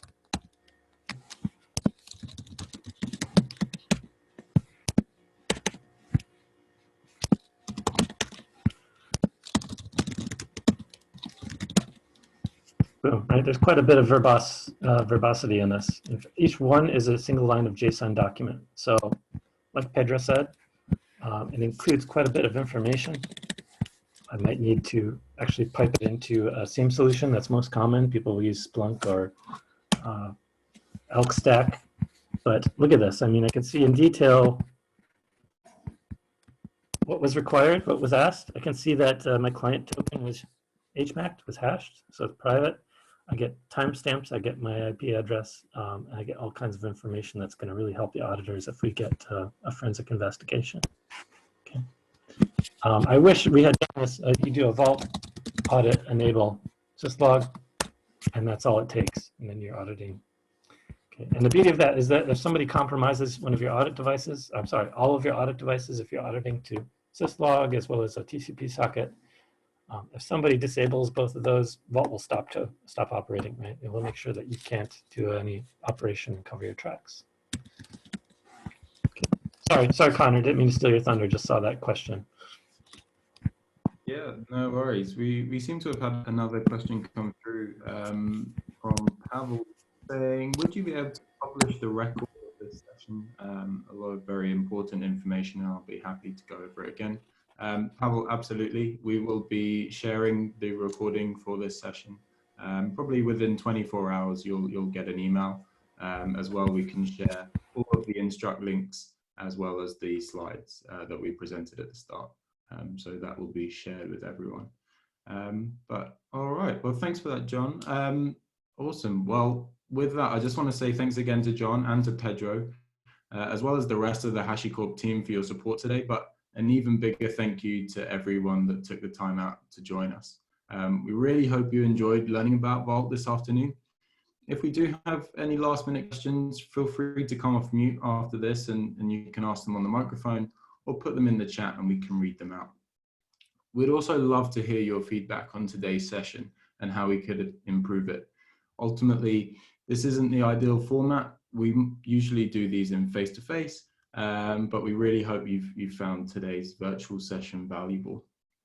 With that in mind, I'm going to pop a quick survey link in the chat box in a minute and would really appreciate it if you could fill it out. Anyone that enters, we'll put you into a survey for some premium HashiCorp swag that we'll send out to you. So as I say, I'll put a link in the chat in a moment. But if you have to run, we totally understand. And you can email me at connor@hashicorp.com. All right, so with that, I'm about to turn off the recording, open up for any last minute questions. Feel free to be as candid as you want, or any feedback would be welcome. All right, so I'll just turn off the recording.